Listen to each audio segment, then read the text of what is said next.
What does it take to defeat Xenolord Ultra with 15 base spells and default damage? Well, that's what I'm trying to find out. I am on a mission to take down Palworld's toughest raid boss in another 100 days. Blasmet Rio Ultra took me 150 hours. And when I used that same army, it got wiped in seconds. So I'm gonna have to utilize all the new things that Feybreak brought. And there is a lot. I spend the next 100 days, and maybe some more, going after all the challenges. Xenolord and Xenolord Ultra, the stupidly impossibly hard oil rig, every tower boss on hard mode, including the new one. Palworld is not what you thought it was. It's not some cute, cozy, stress-free game. Oh, it was so close. Oh, that's frustrating. So, come along for the ride if you want to watch me suffer and hopefully triumph. Yes, we got it! A lot of time has passed since I've last been here, and I forget everything, especially here where I have so much going on at so many bases. I intended to complete my goals within the 100 days, but I legit had to take some time to get reacquainted with this world and my bases. But it wasn't long before I was already excited about new things and probably things that already existed, and I just didn't know about it. What's he doing? Oh, what? He's never done that before. I don't think that's been a thing in the past. I didn't even know they could do that. Gosh, I don't even know. Oh, what's this? View details. Legend 2020 and 15. I think that should be the same. So why is it different color now? Huh, interesting. So there's a new tier of these, obviously, but Legend was already, it didn't improve. So I'm wondering why it changed tiers. I guess it was really good, so maybe it just belongs in the top tier now that there's one tier up. But that's interesting. So there must be some new skills too. Oh, wow. Okay, there's so much on the map right now. Oh, what are these? Lasso, Ego. Are these people? Real? What kind of names are these? Fumble. What is this? Might. There's so much stuff in this update. I tried my best to go in order based on the Steam patch notes because, well, FOMO. But everything was being thrown in my face. I barely had time to process stuff or even be excited about it before I saw the next cool thing. The first thing on the list was Meowmere. I didn't have the resources to craft it at the time, but I do eventually check that out. Anyway, on to Feybreak Island, which had some new surprises for me. Whoa, entering air zone, dismount your pal to avoid being shot down. What? I don't want to dismount. Let me just drop. Oh, I see it. Is he gonna shoot? Oh! Oh, crap. That came out of nowhere. Oh my God. Let's get out of here. Oh, I'm just gonna get shot down again though. Okay, I'm just trying to survive right now. Maybe use my weapons. What? Did you just eat that missile? Oh, okay, it just missed him. That was weird, right? What just happened there? Oh, must have went back. Oh, okay, it went to the back one and attacked that one. I was like, did it just go? That was so weird. Oh, cool. Polaris Aqua. Nice. Oh, what's that? Gildane? A new one? Ooh, I want to capture him. Ultimate Sphere? Probably. Throw the sphere. Why isn't it throwing it? What's going on? Oh, I can't pause. What's going on? What? My button's changed. How do I throw a sphere? So, can be ridden. Changes the player's attack type to ground while mounted. Okay, that's good. Oh, I'm being attacked. Oh my God. I can't just stand around. Found only on this island. Okay. Over many years, Palladium has condensed and transformed, now shining with a rainbow-like glow. Cool. What's this? Giant Pal Souls. Nice. We got new Pal Soul level. Where are they coming from? Oh, did I out? Oh, there he goes. Dang, they are fast. Okay, and then they can kill me too. I spent most of the time trying to figure out how to deal with those freaking turrets. I didn't even have anything good at all for ground mounts. I tested some things, but ended up on the slowest mount ever to explore this ginormous island, because that's all I had. At least that's what I thought. Anti-air zone. Frost Alien is a flyer.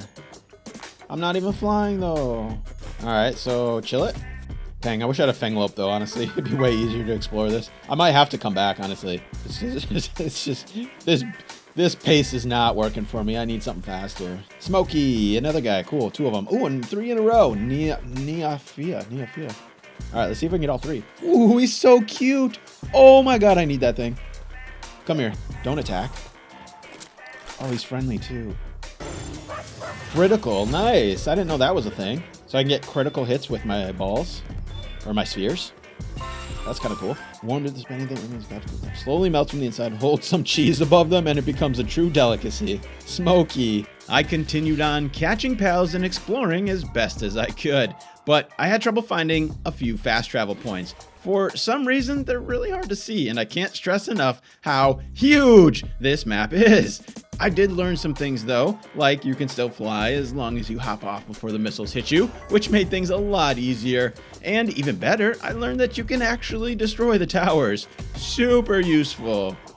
After spending a solid few days just exploring, I hadn't even scratched the surface of all the new stuff. I went back to my base to dive into the new goodies. Oh, look at this. Here it is, our upgraded sphere. All right, so we just need hexalite to craft it. Oh, so not raw hex. More grind. Hexalite quartz is needed to make hexalite, but you also need chromite. Oh my god, on top of that, you need the plasteel. Oh, this is brutal. Ooh, a bow? Homing module. Sphere mod. Equipping it makes the sphere home in on pals. 50 dark fragments, though. I'm not going to be crafting that for a little while.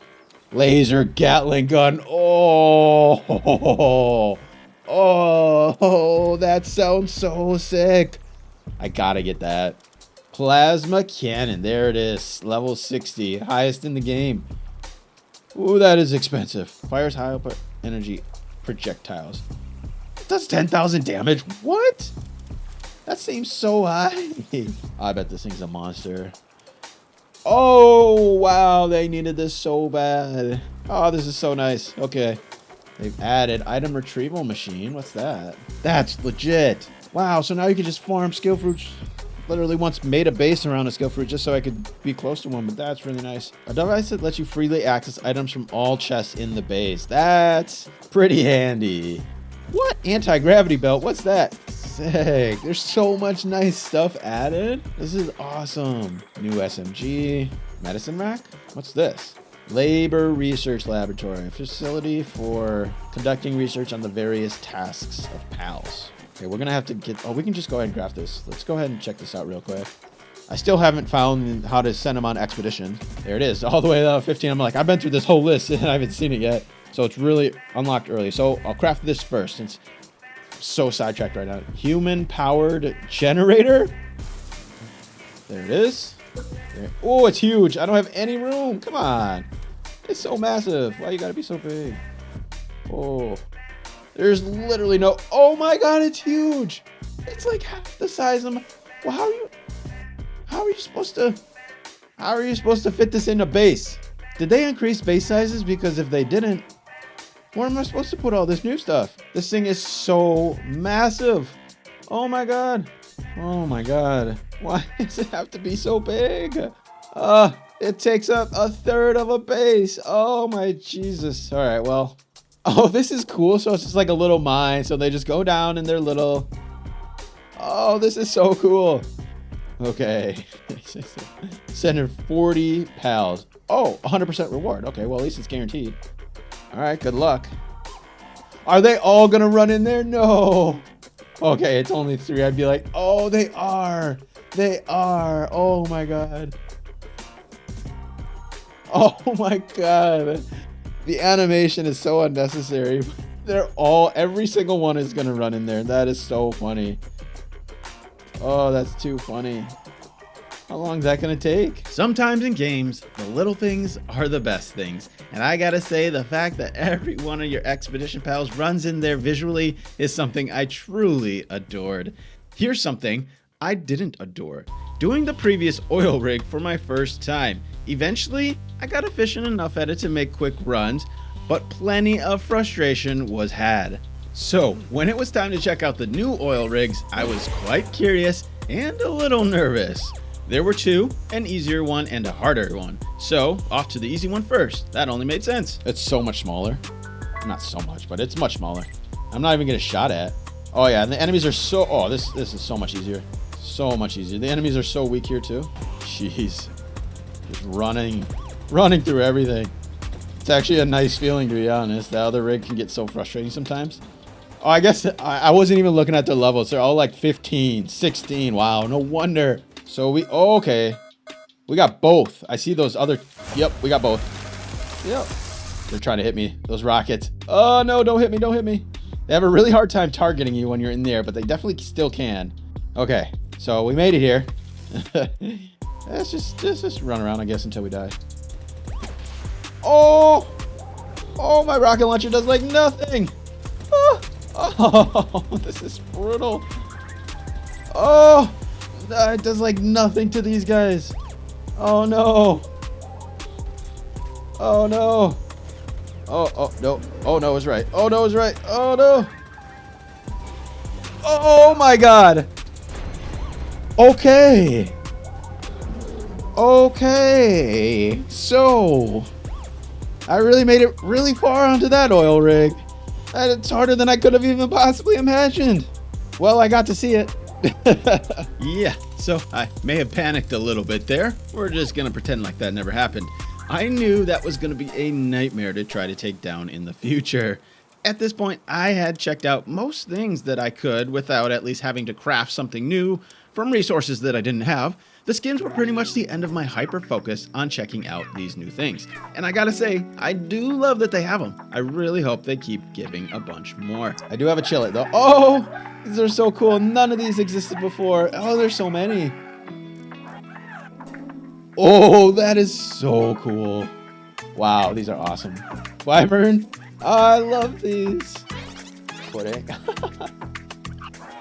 They're so good. What's that, Frost Alien? Royal Frost Alien, that's cool. Oh yes, these are so awesome, yo. Oh my god, that's so cool. I love the skins. Yeah, I literally only had one to even try. It was just that sunglasses, but I didn't do it because it was like, whatever. Oh, I'm so glad they added a bunch of skins. I love it. There was one more thing I got a pretty good kick out of that I wanted to share. Oh my god. Changed PAL deck to Palpedia to be more in line with other languages. Yeah, I'm sure that's why they did it. Because there's something called the Pokédex, which is really similar to PAL deck, which in their fight against trying not to get sued would only make sense to them try to do as much as they can to distance themselves from Pokemon.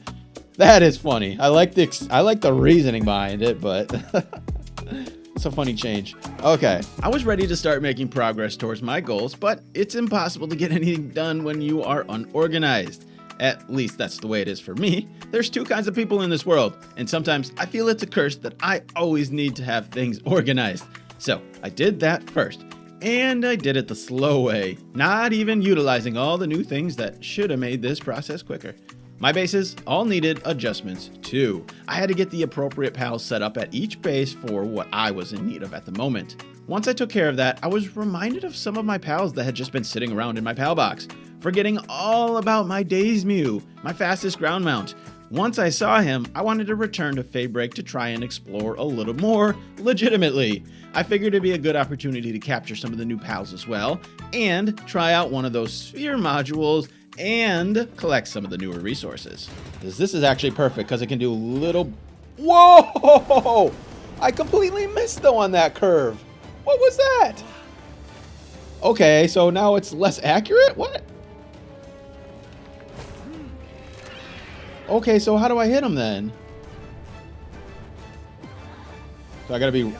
What is this? What the heck? Okay, so how do I hit him? I'm wasting tons of spheres here.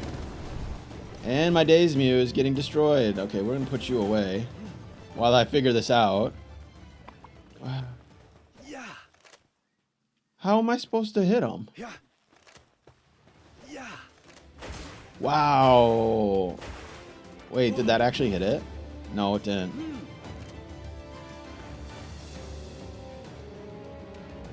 Okay, I'm so confused. What am I supposed to do? I'm a little bit confused right now. Okay, well, I finally hit one. Do I have to be right in front of its face? What is that? No, you can't even get it with these ones. Wow. That is... I don't know if I'm going to use this. I'm going to miss more balls. Yeah, like you got to really... It is not an auto aim at all. Wow. Okay, let me try to capture this one with a higher level sphere. There we go. Yeah, you got to really aim this thing. It is not easy. I don't know if I'm going to use this because I'm going to end up missing way more shots. So that was 14%. So let me try real quick without it.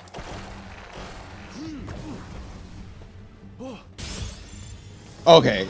Oh, that was a critical hit though, so it was a bonus. So that was 9%. Let me try to not get a critical hit. I just want to see the comparison with and without the... So that was 9%. So let me put it back on real quick. Just to double check.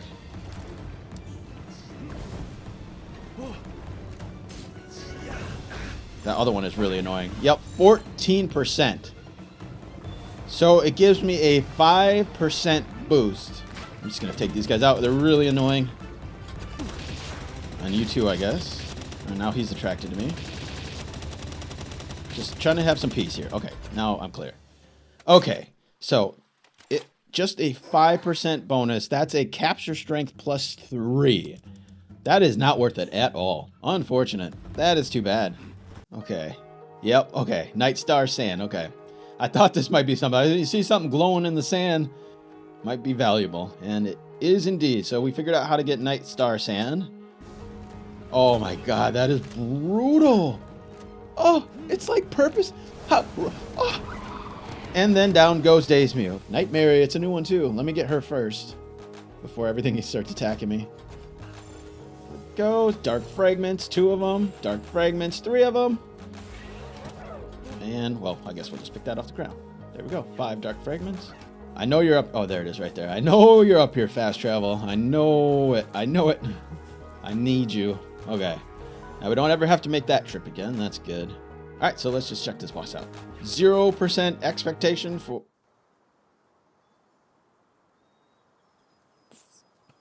Okay. Okay. I guess we're not doing this right now. So, Dazzy knocked bounty token. Oh, man, that's... I don't even see him on my map. I guess I didn't put enough time into getting all my bases back up to snuff. All my pals were starving and sick and just needed some love. So I showed them that I appreciate them and I helped them out a little. Then I wasn't satisfied with my organization because, well, I have problems. So I spent more time doing that. A lot more time doing that. The only productive thing I got done this day was build a quartz mine, which is actually huge. Automated quartz is a major necessity for those missiles that I'll be crafting later. I had to make a stop at all my production bases too and grab the resources. I hatched a Sylvegus in the process from an egg that I got in the wild, and I did my first bit of research. I wasn't entirely sure how deep I was going to go with this. Some things were super appealing, but the grind for all this was just another thing I'd have to add to the list. There were still a few new things I hadn't checked out yet too. The item retrieval machine. Right after I went around collecting everything from all my bases, I could have just plopped this bad boy down at my mining base and it would have saved me a ton of time. I do still have the grapple trick though to move, which is extremely helpful for over encumbrance. But another storage related major addition was this guild storage. Remote storage across all bases. Brilliant. Just brilliant. So happy this is in here now. And then a couple other things as I was making sure not to miss out on any of the new goodies. I found most of the new resources just by exploring, but one big one I hadn't discovered yet, chromite. So I grabbed one of my new pals, Smokey, and crafted his harness. His partner skill is to help you dig up chromite and to collect more of it. That part was obvious, but what wasn't so obvious was where to find it. I ran around for an entire day using Smokey's ability, but only to come up empty-handed. I was pretty annoyed at this point, so I caved. I looked it up. See what I did there? Turns out you find it in caves, which I hadn't done yet and wasn't even on my radar. So had I not looked it up, I would have spent another 2 days probably searching. I flew off to a cave nearby to see if I could find the treasure. Okay, so hopefully we can find some in here. Man, there's just all this. I don't even know how much this extends, but I'm gonna have to uncover that. Hopefully, though, I can find my first bit of chromite so that we can just at least get something going. Let's pull this guy on just see if we can start seeing stuff. Yeah, like being able to ride around on my metal detector. I know the metal detector, it said the range wasn't as good, but yeah, being able to just run through the cave with it on, or with it constantly going, is really nice. Would be really nice. And apparently there's some beeping too, so hopefully that helps see it, because I'm still not quite sure what it looks like. And I didn't grab a pickaxe, did I? Oh, okay. Is this another just passageway? What? Come on, man. Oh, no. There's someone in there. This is the actual cave. Okay. It's just so bright, I thought it was just another walkthrough. Friendly pal tamer. Hey. There's way more NPCs now. I swear I ran into like none before. It must be quite the adventure. It seems fate has brought us together here. Allow me to give you this as a token of our meeting. Applied lumbering technique. What is that? A rare book written about the secrets of lumbering. Allowing a pal to read it permanently increases their lumbering affinity? If it increases this, that would be insane. That would be massive, but there's no way. Well, we're going to test it on somebody I actually want to use it on if that is the case, because that is amazing if that's the case. We're going to have to find more of these things. So the cave... Oh! Oh, there we go. It just pops up like that. Okay. It just looks like a rock. It's got a flag in it. All right, interesting. So... Did that work? It did work. Okay, thank God. I can just do this. All right, we got 100 chromite. All right, look at that. Our first bit of chromite, finally. The missile towers really started to get to me. I actually took a bit of time to try and destroy a few of them, a habit I started to form anytime that I was out there. And now that I had most of the newer resources, I was able to craft most new things. But one thing I still wanted to check out was the Meowmere sword. There it is. Let's go. Pink sword to match my purple and pink armor. Meowmere, I like the little handle. That's really cool. Like I said, I'm not familiar with this character or Terraria, so I don't know the connection, but it looks cool as shit. I like it. Oh my God, look at those attacks. That's so funny. That is great. Okay, that does some damage. And it has infinite ammo too, so that's kind of nice. Okay, I could see me using this. When I run out of ammo especially, this could be really handy because the ammo is kind of a problem sometimes. I sought out some more caves and found what has to be the fastest way to get a quick 400 chromite. This Sylvegas cave, it's an easy in and out, very quick and defeatable boss, and most importantly, it's right next to a fast travel. I was experimenting with getting the most efficient ways to farm both chromite and hexalite fragments. The dungeon seemed like a good idea, but weight became an issue very quickly, and you can't cloud teleport out of these, so I was thinking maybe that's not the best. Then I remembered about Astagon, who I never used, like ever. But he's supposed to help you farm ore by giving you more of it. I tested him on the hexalite because under the description, it is defined as an ore. But it was no good. 40 ore from a stone with him, 40 from a stone without him. So that was a no-go. I tried actually riding him later on too, but no benefits. I don't even bother with Xenolord, who helps you break ore, because I just use explosives. I was still working it all out. For now, I took what I had and I went back to start crafting some hexalite. After spending a good amount of time on foot on Feybreak, thanks to those stupid turrets, I was inspired to improve movement. I had never really gotten into the Galehawk. I just figured I have a Jetragon, so why? I do use the grappling hook regularly though, so I decided to finally give it a try. And honestly, I'm mad at myself for not doing this sooner. It's amazing, and it feels so good to use. Just that movement is so fluid. It's so great. As someone who loves being nimble and having great movement in games, this was something I should have done a long time ago. But here I am now, continuing to appreciate more discoveries in this game, even the old ones. I did another round of hexalite fragment farming and started to realize hexalite might be the bottleneck. At first I was sure chromite might be, but I'm having a harder time getting a ton of hexalite quartz, which you need more than 2 times of it as much compared to chromite for hexalite crafting, so it might be a problem. The next day I sought to continue my movement improvements and go after those new super boots. I had to farm up some dark fragments from the new pals, and I crafted myself the double jump boots and double dash boots and played around with those for a while, continuing to test out all these new toys. Up to now, I had been over to the new island enough to get an understanding of where some of those hexaquart nodes are. I started to develop a really quick route that I could take for an easy 500 to 1,000 hexalite quartz in less than 5 minutes. My method was, first, travel to this fast travel point. Make sure to have a lot of free weight in your inventory. I used this armor and bronze cherries to give me an additional weight boost. Then just move along the beach with Jetragon and hit all these nodes all the way up to this next fast travel. I already took down the turret, so the skies were clear to use my Jetragon to quickly get from node to node, and I used my grenade launcher to quickly break down the node, which ammo at this point is fairly cheap for me to craft. There's a couple different routes you can take, that's why it's 500 to 1,000, but this ended up being my best route, even all the way up to day 100. I even tried calculating the time it took to get a certain amount to compare it to the other routes, and it definitely was the fastest. Then, with a decent collection, I started getting my hexalite cooked. I had my eyes on a couple really expensive things. And if I'm crafting things like, let's look at the big expensive stuff. I remember this plasma cannon was like one of the most expensive. It was like 130. So 3 plus, 3.5 trips. If I obviously got to wait for it to respawn, but like, I think 4 minutes, 8 minutes, 12 minutes in total of farming in order to get the best weapon in the game. That's not bad.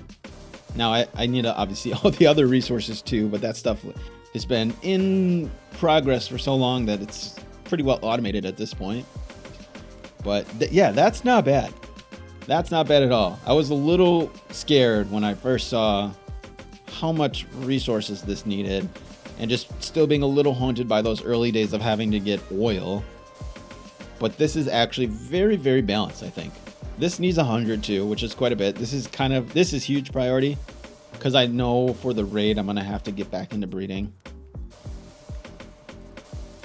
This is the cartridge. Oh, the cartridge the ammo does take hexalite. Ooh. The Gatling gun. Oh. No, okay, the Gatling gun ammo does not. But this takes 100 hexalite too, so might as well unlock this while I'm here, right? And this, what is this? This is 20. Oh yeah, we can craft this. So this was a big one that I wanted to craft. So let's go ahead and check this out since I got the hexalite for it. Let me get somebody over here to start crafting up more. Ooh, 57. Okay, that's good. Looking good so far. But we're at a chromite bottleneck, so I'll have to go do that again. Maybe I'll put one on the other side just to keep it consistent and just keep it looking tidy. So you get a little bit more. You get a little bit more. Point is, I don't think it's worth it. You just craft 2 of these, which are fairly cheap. It's nice that they gave you more storage, but yeah, it's just probably not going to be valuable unless I'm just absolutely... Oh my god, yeah, these are so cheap. These are so cheap, and they don't even take up that much space. Yeah. Alright, unfortunately, this is not going to be worth it. I guess I can... Well... I actually kind of want those hexalites. That's 20 hexalites, so I'm going to go ahead and break that down. I don't need to leave that there. I still got plenty of space in my other things, and everything is so organized and nice and neat. I wouldn't want to move everything over anyway, so yep. All right, well, we tested it out. It's not going to be worth it for me, so now we know. With all these pricey things, I knew I was going to have to find a better way to get those resources. I felt good about the hexalite, but the chromite seemed to be an issue. I tested one other method to see if it was viable. So let me pull out my Sylveg, the guy who drops chromite. There is someone who drops hexalite quartz, but again, with that method I just got, there's no way that breeding is going to be faster. So, all right, Sylvegus is the one that drops chromite, so we're going to see how much he drops. If it's a small amount... Oh, he's big. He's way bigger than I thought he was. Oh! Ooh! Ooh, that's gross. Oh, 2? Oh, no, thank you. That is not worth it. I feel bad even killing him off. That wasn't worth it at all. Wow, okay. Since it wasn't, my only option was still caves. So, back to the darkness. Once I stocked up, I started to get the itch to give the tower a try. I searched for the bounty tokens. Turned out they were just regular alpha pals. So they were super easy to collect. I just had to track them down on the map and easily defeat them. Then, off to the tower. And this was very much a practice round. I want to see, too, if these tokens get taken away or if I can just keep coming back in. All right, let's see what this guy has to offer. No expectations here. I still have my bronze cherries on me. I just want to see how much damage. Oh, I should have brought the quad missile launcher at least. Shoot. Just because that's probably going to be the weapon that I'm using. So it would have been nice to see how much damage it actually does. Okay, 500,000 health. That's not terrible. It's a lot, but okay, he can one-shot my shield with that move. Okay, he's doing a lot of damage. He is doing a lot of damage. Wow, okay. I ran out of rockets, so I can't even see. I can't even test how much damage they do. Cool. That was good job, me. Ooh. I'm not going to use a grenade ever in this fight, so I don't know why I'm even testing it. I don't even know how it compares to other weapons, like in terms of damage numbers, so it's kind of irrelevant. I needed to bring the guided missile launcher to get a real test. And just a rocket to get a sense of how much damage I'm actually going to do to this guy. But so this is actually kind of pointless for me. Other than to see what kind of moves he has and to see how much damage he's doing to me. He's doing a lot. I cannot take very many hits. That's the thing I'm a little concerned about. I'm going to have to really be, I guess, strategic on this. This does not look good. No, that looked like a scary move. Yep, I knew it. As soon as he disappears and I don't know where he goes, I knew I was going to get wrecked. Okay, so not very effective for research purposes. That didn't really do much for me to figure out what I needed to do. Well, I know he does a lot of damage. And I know he has 500,000 health. So that's about all the information I got from that fight. Let me grab my quad missile launcher and see if I can just go right back in. Oh, good. Okay, so you don't need to get the bounty tokens again. There is no timer, so now I can just repeat. I should have went in with it equipped. My health is not even full either. Okay, let's do this real quick. Reload. Just want to get one shot off. That's it. Okay, this is the move. I want to learn that move. Oh, I couldn't really tell there. It looks like he comes straight down almost, and it just has an AoE. Okay. So 2,000 critical. I'll have a boost when I have my fire pal if I'm riding Mr. Libero. I'll get that fire damage bonus. But if I'm just thinking about, well, let's say on average like 1,500 per shot. So on average, about 6,000 per. Ooh, that's. I'm gonna have to do some math, see how many rockets I'm gonna need to bring. But yeah, I don't want to do this too much. I'm just kind of seeing. So like after a minute, it's actually got me a little concerned now. Looking at I forgot about the time. The time was a big issue in the past. It wasn't always about doing enough damage overall. It was just doing it fast enough. That's actually the case with every fight, to be honest. The raids too. And he's doing a lot of damage. I mean, I'm taking a lot of... I'm not really trying to dodge much, but... Like, I'm thinking... I was a little slow at the beginning because I was waiting for that attack. But I'm thinking, like, after a minute... I'm gonna have to do some math in my head. If after, like, a minute, I'm only doing, like, 50,000 damage... So, it'll be close, but... Like I said, oh yeah, the Gobfins too. So I wasn't even doing nearly as much as I could be doing.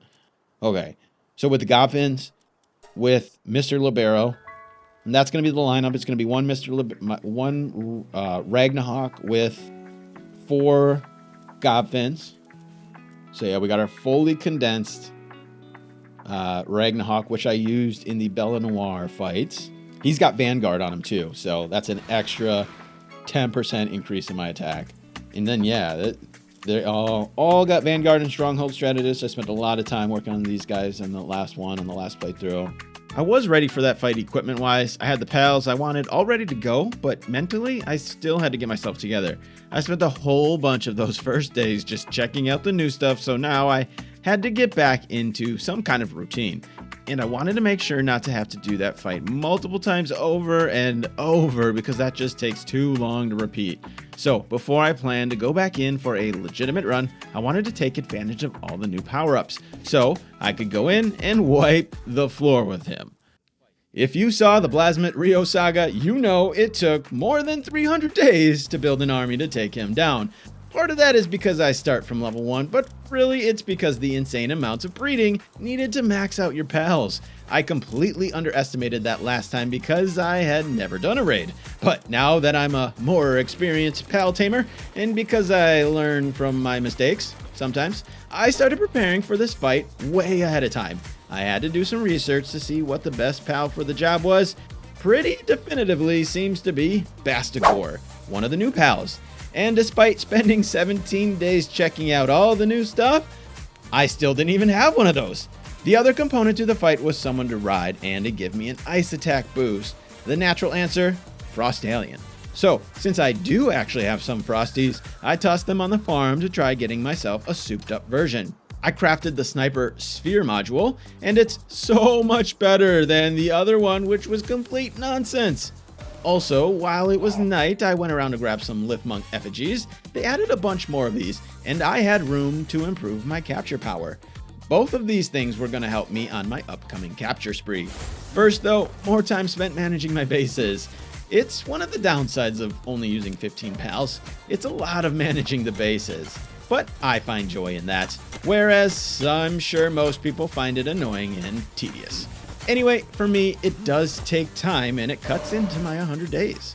I also got really lucky with the first few eggs from Frostallion. One had Philanthropist, which of course boosts breeding by 100%, so this will definitely help speed up this process.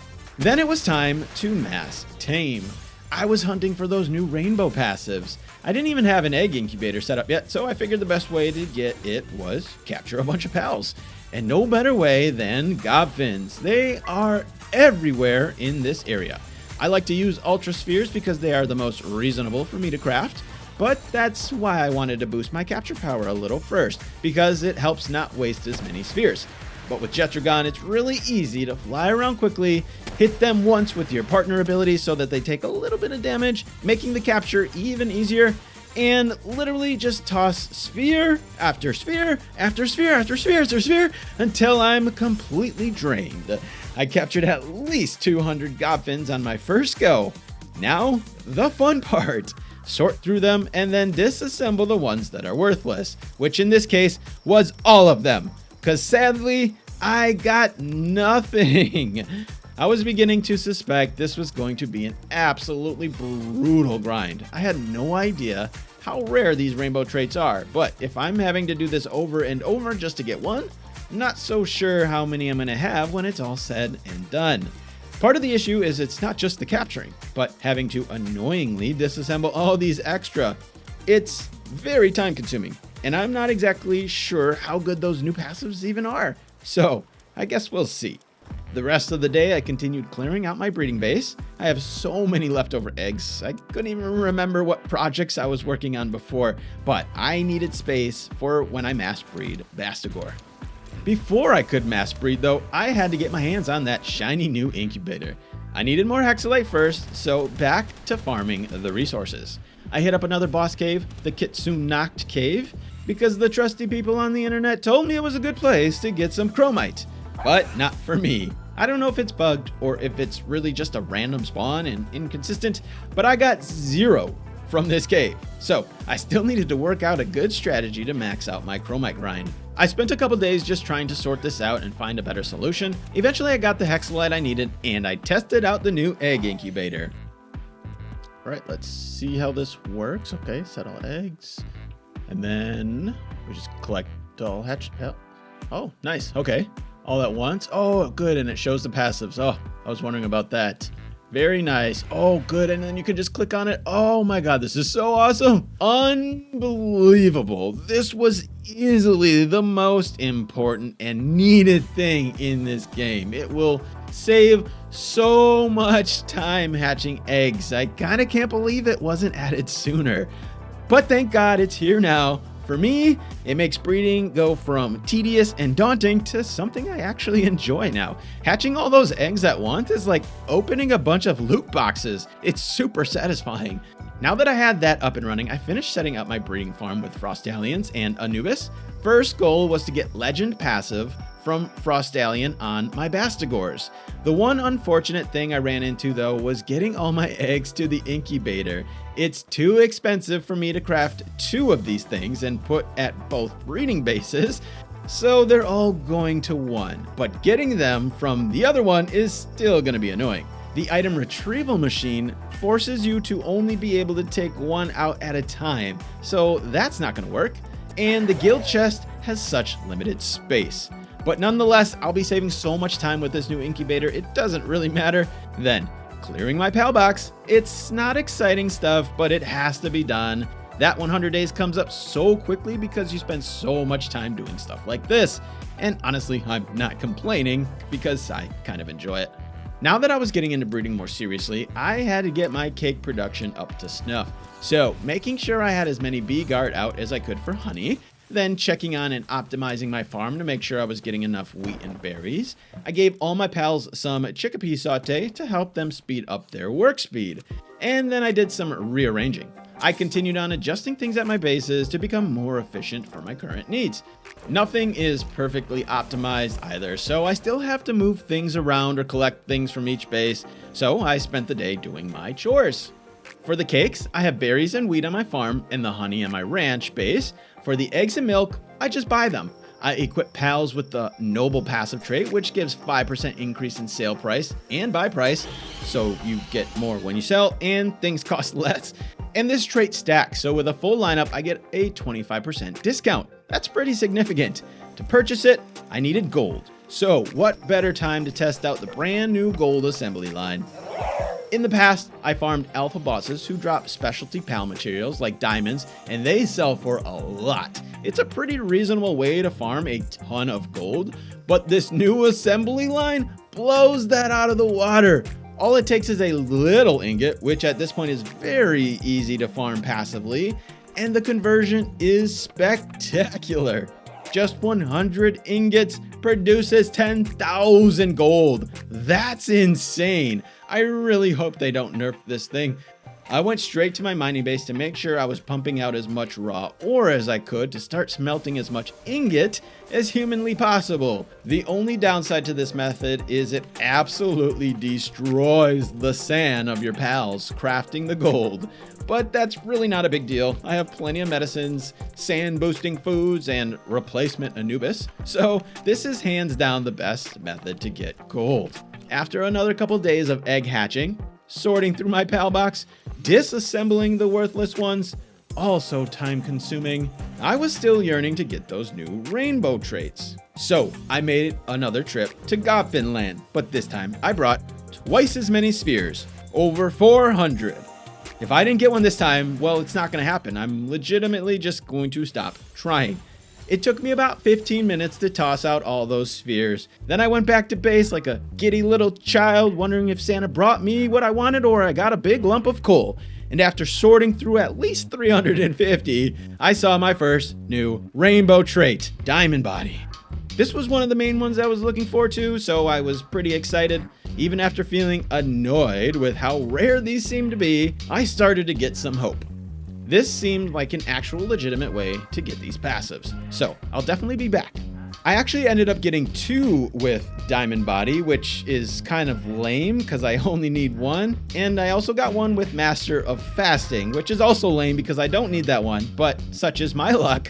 Either way, I was happy to at least start seeing them. After another 5 to 10 minutes disassembling the worthless ones, I headed back out to pick up some seeds. I had a bunch of chickpea saute that I was using for improved work speed at my base, which gives up to 30%, but I knew there were some new things that I could potentially have help me even more. The minestrone gives a 50% boost to work speed, and since my bees seem to struggle a little with getting me enough honey, I wanted to see if I could boost that to help keep up with the boatloads of milk and eggs I'll be getting now that I have become a master goldsmith. There's this perfect area where you can spawn that will get you all the seeds you need for minestrone. Cinnamoth drops onions, Robin Quill drops potatoes, and Bristla drops carrots. Tomato seeds I just bought at the merchant. That took longer than I wanted it to. I needed a lot of seeds, but once I got them, I set up the plots on my farm. After another big round of hexalite farming, I hatched a bunch of my Frostallion eggs. I was getting close to something I could use. I had one with Legend, Burly Body, and Ice Emperor, and I decided to breed that with a Vanguard to try for something with 4 usable passives. I still wasn't sure the best combo to use in this fight, but I was planning on making a couple different variations of Frostallion. I started day 32 with a Hexalite Quartz run. These quick 5 to 10 minute runs became pretty regular when I first logged in, and for the moment it seemed to supply me with as much Hexalite as I was needing. I was in need of Chromite too, but another empty cave, where there is supposed to be some. I got none, and then another that only had 1 node. After wasting so much time, I just gave up for now.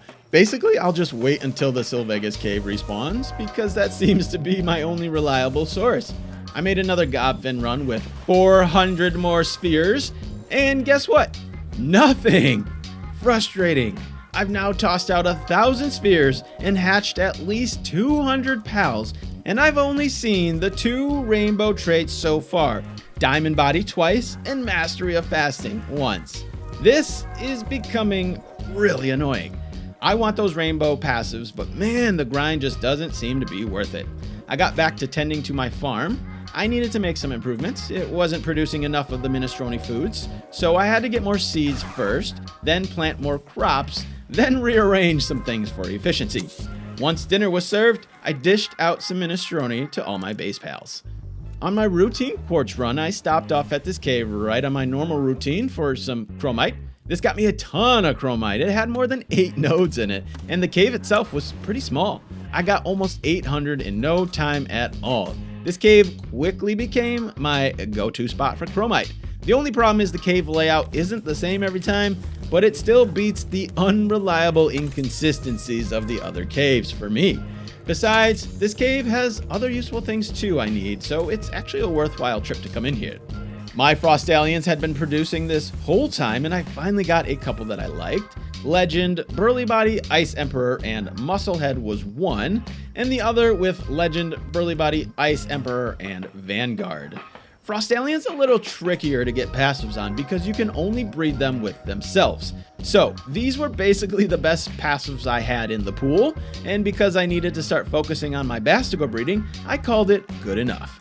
Even though I wasn't paying attention to its IVs, I condensed my champion and started condensing my backup. Then I had to go back to my farm. I had way too many wheat crops, and that's all that it was producing. So I took most of them down to try to get minestrone ingredients cooking because I was finding it really hard to craft enough minestrone to keep all my pals fed. Since these rainbow passives are so hard to get, I wanted to start putting them on Yakumo to make getting them easier. So I started breeding for a Diamond Body Yakumo. I started to get more Legendary and Diamond Body Anubis. These guys I was going to be breeding with Frostallion to get those 2 passives on my Bastigors, who I'd obviously be using for Xenolord. So I started putting those guys down on the farm to build my raid army. My Blasmets seem to be the only pals who regularly get sick. Thankfully, this new medicine cabinet can have these big boys nursing themselves. I put one down and continued to further optimize my efficiency with these wave generators. The alpha wave helps with SAN, and the beta wave helps with work production. 2 very valuable items, 3 counting the medicine cabinet, that have been added to make the grind even easier. And somehow, some way, I still didn't have the pickaxe and helmet. This thing was in the game from the beginning, and I've used it before. I've always known about it. I even had the kindling one up, but it was so weird how I just didn't have this one up yet. Well, now it is. And aside from boosting each individual pal, my mining base was now running as efficiently as I could get it, or so I thought. A little later, I remembered that I had the research lab too, so I started focusing on that more to improve mining even further. So, while at the store buying electric organs, I noticed the chickpea poultry as a purchasable option. I instantly remembered why I had so much chickpea poultry in my fridge before. Because you can just buy the ingredients, berries and poultry. But I realized how much easier it would be to keep my pals fed this way compared to the minestrone, which kept getting bottlenecked by one ingredient. I'd have like 2,000 tomatoes and then 100 carrots, somehow. The chickpea gives you 30% and the minestrone gives you 50%, but that extra 20 wasn't worth my time. So it was back to the chickpea saute for my pals. I loaded up on berries and chicken to make sure my pals stay fed proper. I had a lot of prep work to get done. I spent the next couple days clearing my inventories, my pal box, cooking foods and cakes, running research, and just normal routine stuff to keep my bases running proper. All this stuff takes so much time. Pal storage was still a problem. I had to resort to crafting a ton of storage chests to store eggs so that I didn't hatch them and they just take up room in my pal box until I can condense. When I am ready to condense, I'll just do a mass hatching session. Palworld is the ultimate inventory management game. I spent so much time looking and sorting through my pal box, swapping out better breeders, looking for those perfect passive combos and IVs that's gonna give me the pal of my dreams. It's all very time consuming and it's not for everyone, but me, like I've said, I quite enjoy it. And because I enjoy it, I probably spend more time doing it than I need to. There's not any folders or really great way to organize things, so I take the time doing that manually. As solid as my Hexalite Quartz strategy was, it was still taking time away from doing all the other things. I really needed a way to automate it. Thanks to my sources, I found out there's only one spot on the whole map with 3 Hexalite Quartz nodes. So I tore down my unused quartz base and moved it to the new island. I figured I could set up my expeditions here too, since there's no room anywhere else for them. I got all the things I needed to make this as automated as possible. My Anubis will mine the Hexalite and carry it to the chest. Unfortunately, they won't put it in the guild chest, but that just means I'll have to take the extra 10 seconds to come to this base and pick it up myself, which isn't bad. I'll have about 120 Hexalite Quartz that I can pick up each day. Not bad.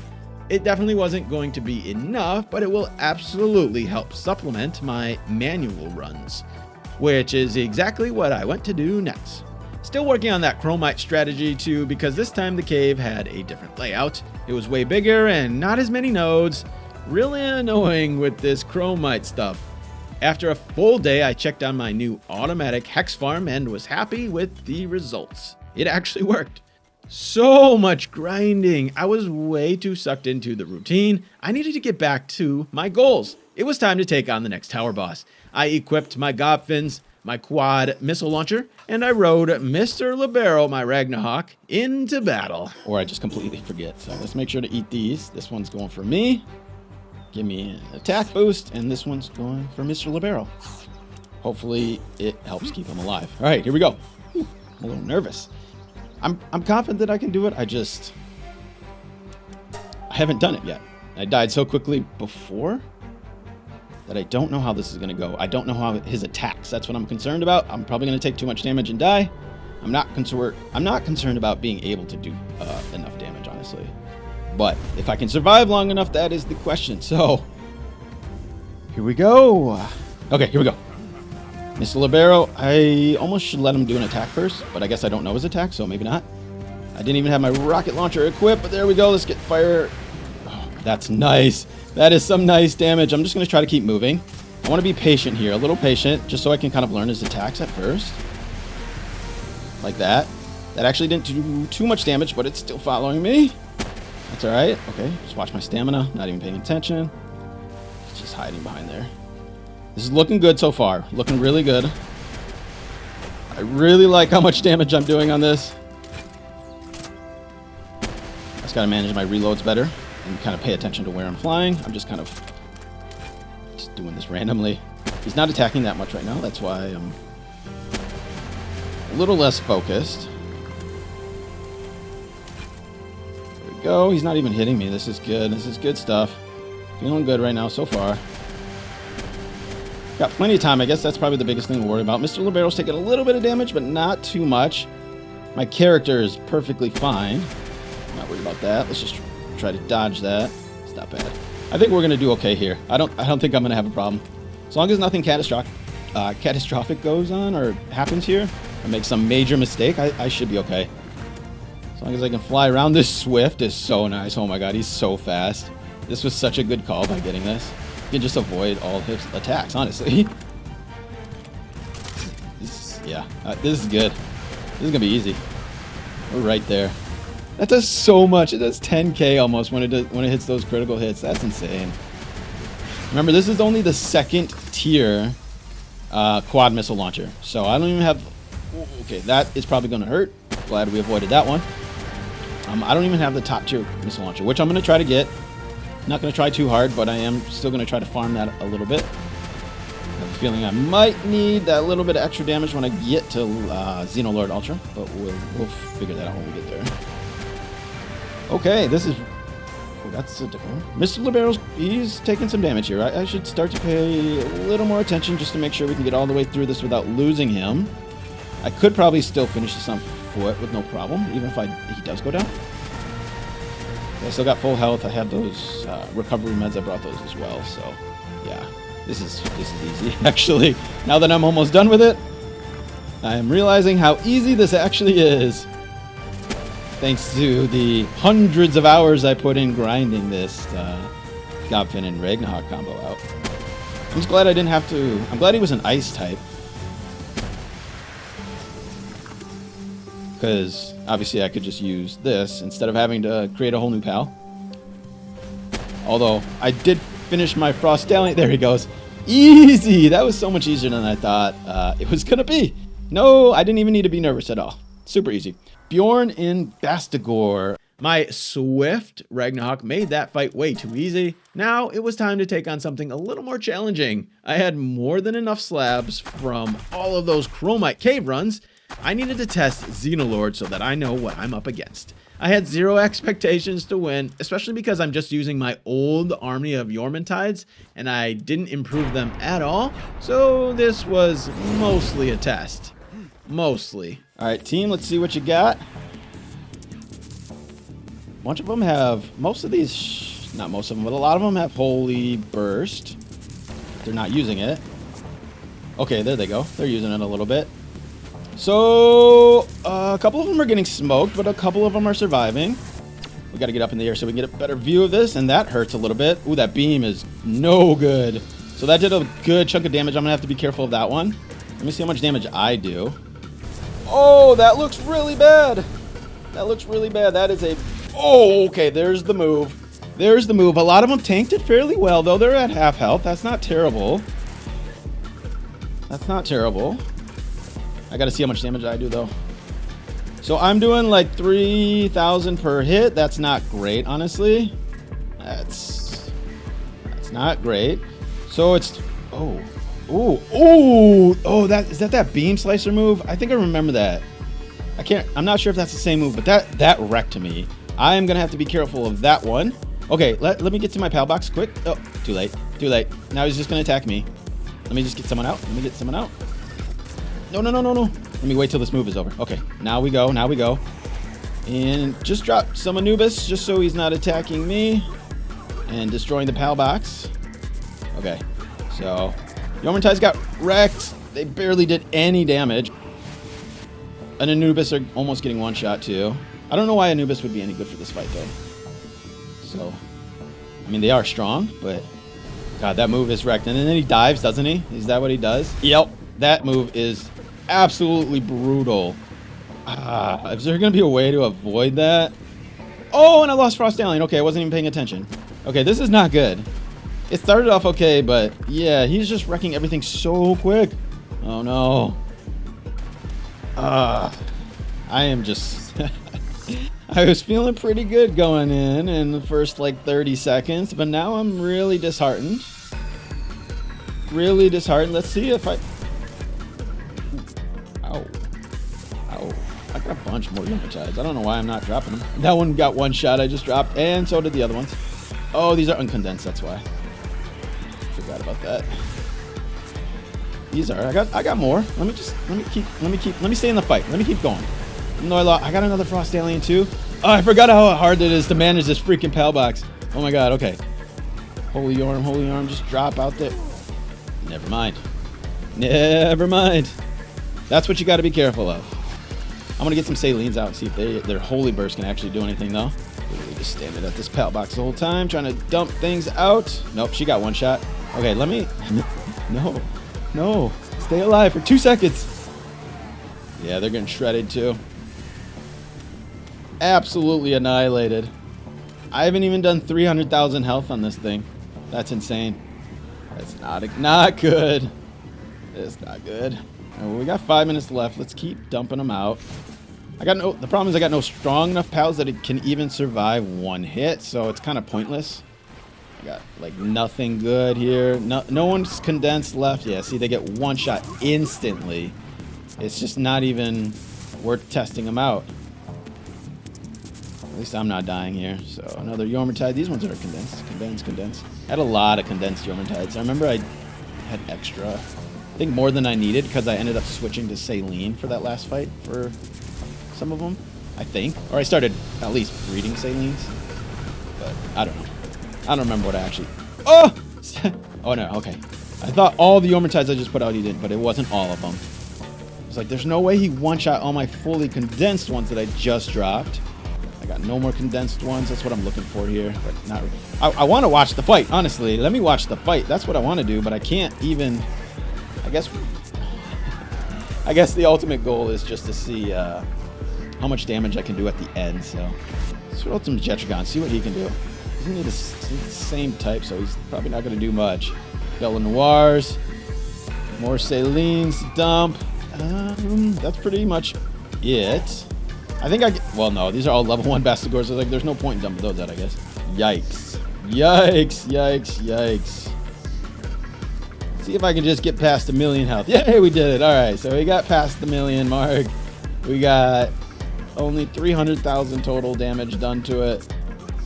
And I guess there's still time left, but I literally have no pals left. Uh-oh, here comes the dive. Oh, there it is. Oh my god, that is so brutal.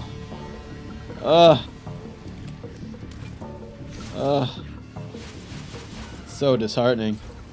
All right, well, that was interesting. I mean, I expected to get annihilated, but I thought I'd be able to do a little bit more damage. If that was a test, I definitely failed it. I didn't even get a good sense of how much damage I could do versus my pals, because Yormertides are underpowered and, well, the wrong type. So I didn't really get a good sense. And I was hesitant to waste too many rockets, so I didn't get a great idea of how much damage that I can do in that time period. All I learned is that it's going to be freaking hard, and a lot more grinding is needed. That Xenolord fight kind of set my hopes and dreams on fire, and that's not all it set on fire. Whoa! Whoa! No!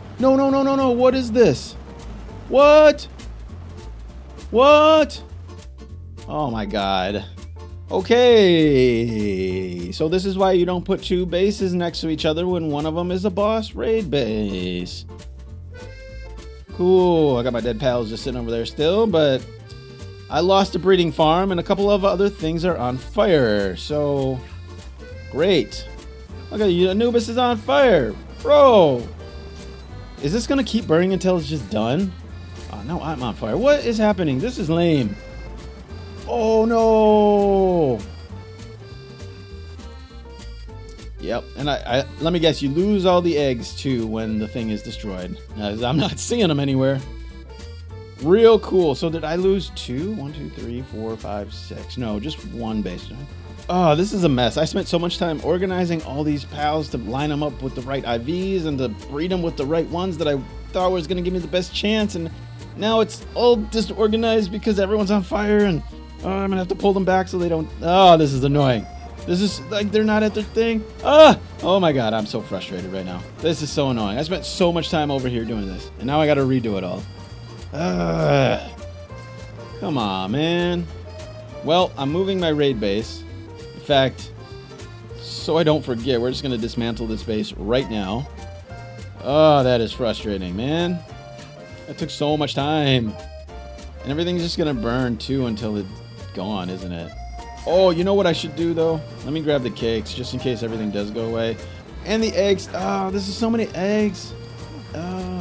I don't want to do this right now. Okay, let me grab the eggs and then I'll be back.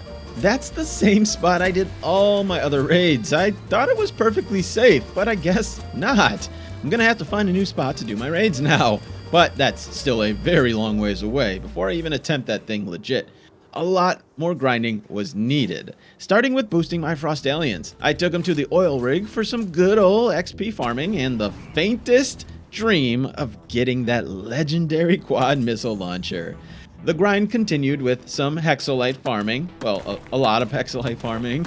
My stock was building up quite nicely, and it was burning a hole in my pocket. I needed to spend it. And then what else? We got our big ones. We got our plasma cannon. We can craft this. We got more than enough stuff. Do I want to do this one first? No, we don't want to craft this because I have the... Okay, so let me see how expensive. I haven't even looked how expensive this is. Plasma cannon. Oh! What? What? I didn't even know I had this. This dope, so I don't even need to craft the basic plasma cannon either. All right, so I mean, it's just it's better than the basic one. It'd be nice to get the blue or the purple or the legendary, but man, I will take this. Any little bit of firepower helps. Okay, so this one, it's twice as expensive. Wow. 200 hexalite. Oh, I don't even know if I want to craft it. I don't know how good it is. That's gonna be a problem. Oh, 260? Oh, that's way too rich for me. I can't afford that shit. And the regular one's 130. That's expensive too, man. I don't know which weapon is better or which one I should craft. That's all my hexalite basically. Ooh. Ooh. And then I gotta craft ammo for it. Oh no! What should I do? And I don't want to just craft the lower one because of it. I don't know how good the weapon is. So if I craft the lower one, turns out to be a good weapon, like one that I want to use, I'm gonna want to craft this one. Decision. I'm honestly having a hard time which one to craft right now. And I could just maybe look up which one is a stronger weapon, but you know what? I've already used I've already used the Gatling gun. You know, this one is just firing lasers. I have not used the plasma cannon or anything like it. So it's the latest weapon in the game. We're gonna bite the bullet, spend all our our hexalite on this, and then the rest of it on crafting ammo, and just, I guess, go back to farming hexalite. Yikes, though. That hurts. That hurts the bank. See how it feels. Can we skip this, please? Yes, we can. Okay. Okay, it's like the laser rifle. I thought it was gonna be like more like a... Oh yeah, this is like a rifle. This is like the laser rifle, but you only get 2 shots. That kind of sucks. I can't even get shots off. Maybe it was a bad idea to do him. I just want to see headshot. 36. That is a headshot, wasn't it? Yeah, it is. Okay, that was the headshot. That's why. Okay, so it does 3,600 on the headshot and 3,400, 2,300 on the body. Don't hit me. I just want to survive a little longer to get some tests in. Okay, that's a little underwhelming, to be honest. Well, the damage is nice. The damage is really nice, but the reload time. My hexalite quartz farming strategy was rock solid at this point. Terrible pun intended. And the chromite situation was still bugged, but I could make my rounds well enough to get a decent bit in a short amount of time. In other words, getting hexalite really wasn't a big problem or a time suck for me anymore. In fact, managing all my bases, feeding my pals, and emptying my resources was way more time consuming, so I did that the rest of the day. Then, since I knew I needed the breeding, I had to rebuild my farm since it caught fire. Once rebuilt, I began the process of trying to get Bastigors with the desired passives. I wasn't going to be too picky either. The priority was Serenity, but I'd be happy with any combination of things like Musclehead, Legend, Burly Body, Diamond Body, Ice Emperor, and even some others. I was really shooting for 3 of 4 really good passives, and I didn't bother with checking IVs, just because I didn't want this to take too long. Especially because very early on, I was starting to see some solid Bastigors that I could use, and I knew I'd have to start leveling them soon, so I didn't bother min-maxing these the way that I could have. But this is where the real fun begins. Well, at least for me. Even though I'm not min-maxing, it's still a multi-step process. Once you get what you want, you are constantly swapping out to get better and better combos. A tedious process for sure, but it's so satisfying to me when you hatch that perfect pal. I was in the thick of it, breeding to the max. So not a whole lot else was going on. Pretty routine for me to farm a bunch of ore, smelt it, craft a ton of gold, then buy cake ingredients, bake more cakes, drop off cakes at farms, collect eggs, hatch eggs over and over and over some more. The whole process of fast traveling my eggs to my soul incubator was actually pretty annoying. I ended up farming up just a little more resources to get a second incubator. I wasn't even using my hexalite that much, so it wasn't too bad. I also had some mammoris going on the farms to start getting meat to make the mammoris curry. That's the new dish that gives you the 25% attack boost, compared to what used to be only 20%. Even with all this hatching, I still wasn't getting those new rainbow traits. So while waiting for another round of eggs to drop, I just had to go back out to Gobfin land.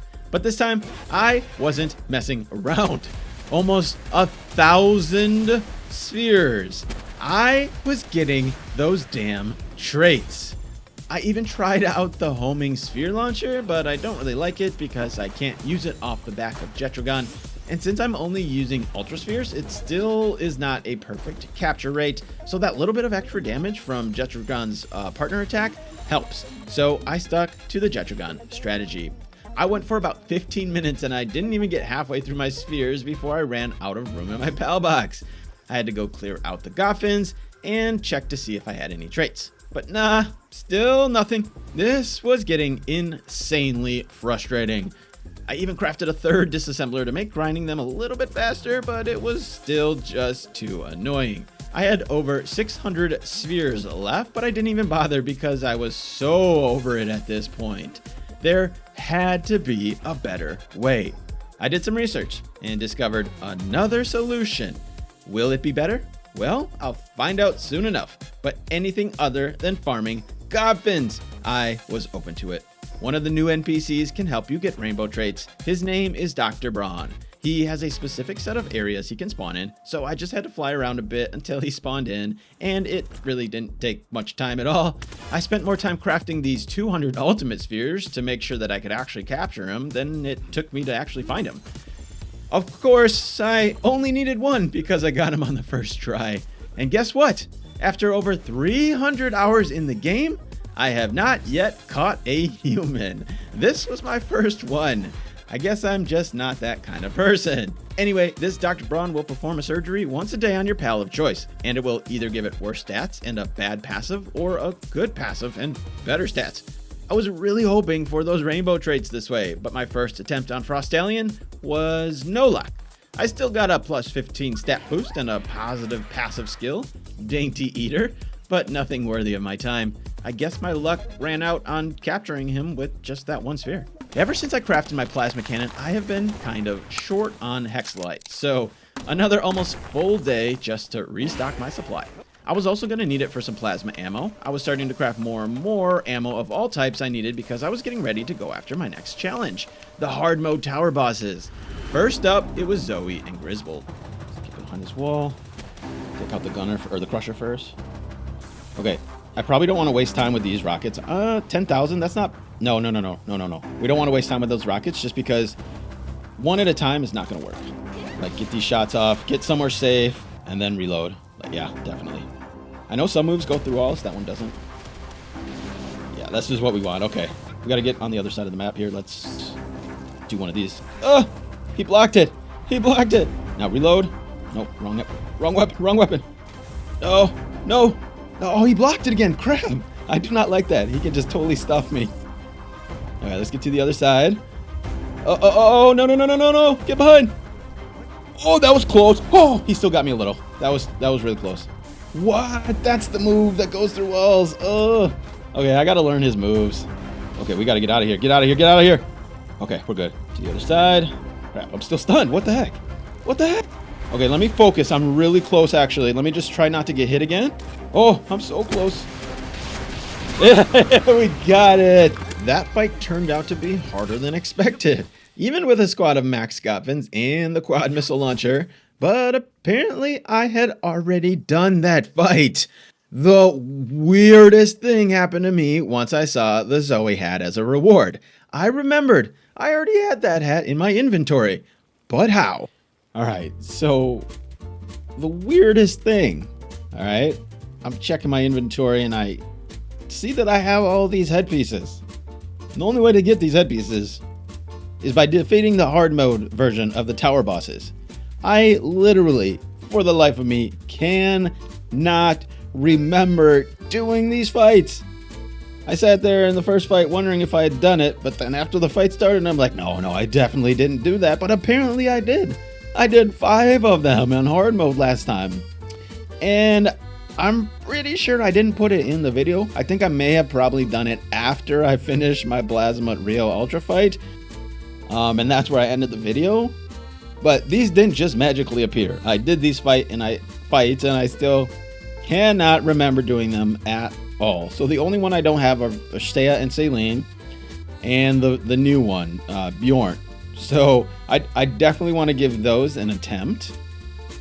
I don't know why the Zoe one seems so hard if I made my way all the way up and through all these other ones, but I may just go back since I never showed them and just kind of do them quickly. You know, I obviously have the reward, so I did the fight, but I'm just kind of like, it's weird to me that I can't even remember the fight at all. So I went into it hoping that redoing another one would finally jolt my memory of these back to life. It did not. Let's not get hit. Let's see what kind of damage we're doing here. Holy moly. Oh yeah. Oh my god, that's so nice. Ooh, she's doing a lot of damage to Libero though. The fact that I can move around so freely is really what's clutch. Being able to just avoid his attacks. Or her attacks. But let's be careful here. And just try not to lose Mr. Libero, because then I'm probably screwed. But if I would just take a second to dodge a move, I would do a lot better in these fights. Attack right after the move. Avoid this one. Yep. Nice. Now we're getting it. I thought I died there. I'm going to need so many rockets for the raids. So that's the only reason I don't want to go back through and do these. Instead of going right into the next one in order, I wanted to try the only one I didn't have the hat for from last time. Seiya and Celine. This time, I remembered. It all came back to me. I remembered because this one was so freaking hard. It's why I never beat it. I remember my Chillet getting destroyed almost instantly. I remember my Chillet being too slow to dodge her attacks. And I remember her insanely strong damage that gave me no room for errors. Even though she whooped me, I was just glad to have my memory back. Before I went into those fights, I did a checkup on my Bastigore breeding. I was starting to get more and more of the Bastigores I liked and I was going to be using. So it was time to start condensing some. Like I've mentioned, it's crazy how much time you spend staring at a PAL box. Organizing and condensing was literally all I did over these 2 days. That's 1 hour in real life. With so much breeding, my one base with 15 bees on it for honey wasn't enough. Even after feeding them the minestrone, they still couldn't keep up with how many cakes I was needing. So I had to go out and get some more. I put them on my auto hex quartz farm because not a whole lot else was going on here. And it wasn't just the Bastigores and Frostallions I was breeding. I also had some Anubis going, as always, for those PAL souls, and then I tossed some Gale Claws on the farm so that I could fully condense my Glider Gale Claw. Also, you need Gale Claw for the Gale Claw Stew, which is the highest defense boosting food at 25%. On top of that, I had another breeding project I wanted to get started, Felbat. I had just learned about its partner ability, Lifesteal, and apparently it's crazy OP, so I knew I had to give it a try.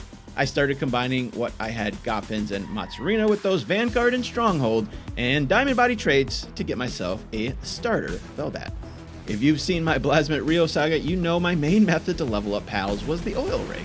I started the journey at 3.5 times XP and I ended up at 5 times, which is where I'm currently at because, well, I never changed it.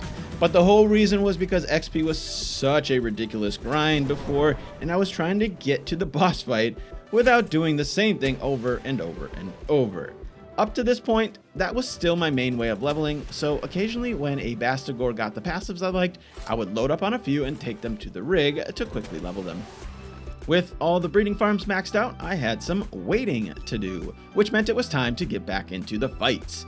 Axel and Orsurk was next. It was the same as the others. I had no recollection of this fight at all. Nothing came back to me the whole way through. But this one wasn't too challenging either. I bred a really strong Anubis for the Blasmet Rio's second phase. He gives you ground type attacks, and he has ground attacks himself, and he's a ground type. So I used that combined with my Goffins for some really big damage. I even lost him a little more than halfway through, but it didn't matter. Orsurk's attacks are pretty easy to dodge. I was able to run around with my quad launcher and take him down before even the 5-minute mark. I grabbed some more food and I went straight into the next one, Marcus and Polaris. I bred an Azeroth also for those raids last time, since he changes your attacks to water type. They are kind of slow, so I put a Swift and Runner passive on it to make sure that I could avoid those attacks last time. And it actually turned out to work really well for me in this fight. Well, that is until about halfway. When I lost him again, I was being somewhat careless. That might have played into it a little bit, but no matter. The fight was doable on foot.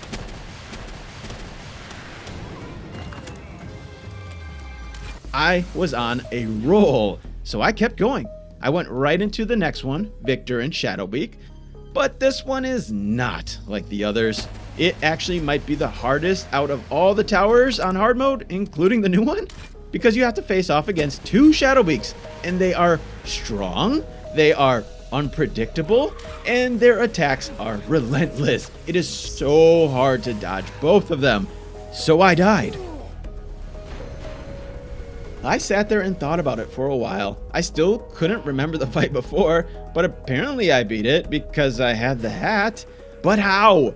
I must have used Chillet. I couldn't think of any other way that I would have gone about it. It certainly wasn't with my Yormantides because I tried that again and, well, I thought maybe that since the level increased from 55 to 60, there may have been an increase in power level for the bosses. This was totally speculation. I finally started to take the PAL research lab a little more seriously. I needed those manuscripts though, and the only way I knew how to get them was the bounties. So I did a little bit of bounty hunting. I learned later on there's a much better way to get these, but I ended up investing like a whole day to get, well, not that many. I finally got my very first fully condensed Galehawk ever. In almost 400 hours of playing Palworld, I have not yet made this PAL. Crazy. And then back to breeding, checking on my Felbats and Bastigors and everything else. I was able to get my first Felbat fully condensed. I settled on the passives Burly Body, Musclehead, and Serenity for now. I still didn't know what the best combo would be, but I was happy with this as a starter. Then I had another project. The gold is so clutch. It's not just cake ingredients, but I started buying everything I could. The high quality PAL oil specifically, I really needed for poly, circuit boards, and the thousands of missiles that I'd be crafting. So it was time to up my gold game and set up a gold mine. I picked a nice open spot, then spent a little time picking out some pals for the job. But I only got so far into that before that stupid Victor and Shadowbeak fight was taking over my mind. I could not stop thinking about it. I just wanted to get it done, since I already apparently did it once. I just had to go for it. I didn't boost my Chillet yet. Instead, I tried a new method, the Gale Claw and Goffin. The movement is so nice. You do miss out on that little bit of extra damage from Chillet, but it's not necessarily needed with Goffins. I was surviving. I was doing it. But the problem was the same. When his clones spawn in, it's just so hard to dodge both of their attacks, even with Gale Claw. And honestly, I'm still fresh and a total noob with that Gale Claw movement. I'm willing to bet if I gave it 1 or 2 more tries with that method, I'd have been able to figure it out. But I didn't do that. Instead, I just used what the game gave me. Room to improve my pals. I boosted Chillet's health and defense to the new cap of 60%. I also took my new favorite weapon, the plasma cannon, which I got lucky to get a level 2. I put a much bigger focus on keeping my chillet alive for as long as possible, and it was a lot easier to do with the plasma cannon. When I use the quad missile launcher, the 4 rockets take so long to get off, my timing is so bad and I usually get hit. But with the plasma cannon, you get 2 really powerful, really quick bursts, and then you can keep on moving. When the clone spawned in, Bill's health was still more than halfway, which was a very big deal. I switched back to the missile launcher because I didn't have to aim that way. I could just run for my life and shoot. Then I caught a break, and one got stuck on a pillar, which made it a lot easier to dodge since it was stationary. It wasn't there the whole time, but it gave me just enough of a window to do really big damage.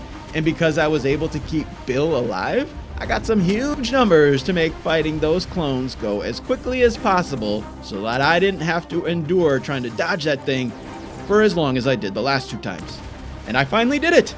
For the second time, I beat him. So I kind of put everything else on hold because I became obsessed with finishing my gold mine. I tried to add everything I could think of. This was all that I added to my first iteration. 3 mining stations to have 9 plasmids working, 4 crafting stations for 4 Anubis, electricity, so I will need 1 ore circ, and 1 Yormantide because, well, I only have 15 spots and that fills it all up. But he cooks fast enough, so it shouldn't get bottlenecked there. There was still lots of room for improvement, but this early mine had me pumping out so much gold. Once that was up and running, I sunk back into a regular routine. I still had a lot of stuff to do and not a lot of time, so I was hyper focused on finishing up my breeding and preparing for my final fights. And shockingly, still learning new things about all these new things in Feybreak. Let me see, actually. I never even tested it. Oh! Oh my god. Oh my god. Holy shit. How did I not even test this before? This was my biggest complaint about this machine is like, oh my god, I'm mad and happy at the same time. I spent so much time not doing this, but now that I know it exists, it's gonna save so much time going forward. Holy shit. So you can actually put stuff in here. Just hold R. I mean, you don't even need to hold R, but that's the auto transfer button. And it'll put stuff where it belongs. Oh, it's so nice. How did I not even try that before? What? I bet you I was sitting here looking at my inventory when I first opened this thing up and just assumed that since these were all blacked out, I couldn't do it. But I probably just, whatever was in my inventory at the time, I didn't have anything else to be stored, so that's why I couldn't do it. The expeditions I had only been running occasionally, but it was somewhere in these days I essentially started to run that thing 24/7. Mostly because I actually took a look at the potential rewards instead of just glossing over it like before. And what you get is so incredibly time saving, whether it's the slab fragments so you don't need to run caves, the ancient parts so you don't need to do any fighting, pal souls, spheres, ammo. There's so much loot you can get and the quantity is 100% worth it. I was after those manuscripts though for PAL research, and this was a way better method than farming bounties, as long as you have the PALs that are powerful enough. But at this point, I definitely do. So I still had the 2 towers to take down, but I needed to try something fresh. Finally, after 40 hours on Feybreak, I had enough confidence to try the new oil rig. It went like this. We're just going to Gale Claw the rest of the way there. Not a good start. Let me get into a safe spot. We got to do this strategically. We can't just brute force these. So if I'm just really patient, I can definitely do this. How long is it going to take me? Oh, maybe not. Never mind. They can get you from literally anywhere, bro. Come on. Are you kidding me? I might even switch to plasma cannon. I did not like this so much at first, but I've really come around on it. Woo! Ambush! Ambush! Wait for the other ones to get around the corner. Good. Get 2 hits on one. Just try to stay around cover. Hey, our first chest. All right, let's see what kind of good... Oh, my God. Come on. Yeah, right there. Just did double hits on them when they're close together. So there is some kind of AoE attack on this. It looks like it just shocks the guy next to it. I really like this weapon. It's just too bad that it's so expensive to craft ammo. Oh, a helmet schematic too. All right, now we're talking. That's going to be my best helmet yet. It should be. Whoa! Whoa! Dude just dropped on top of my head.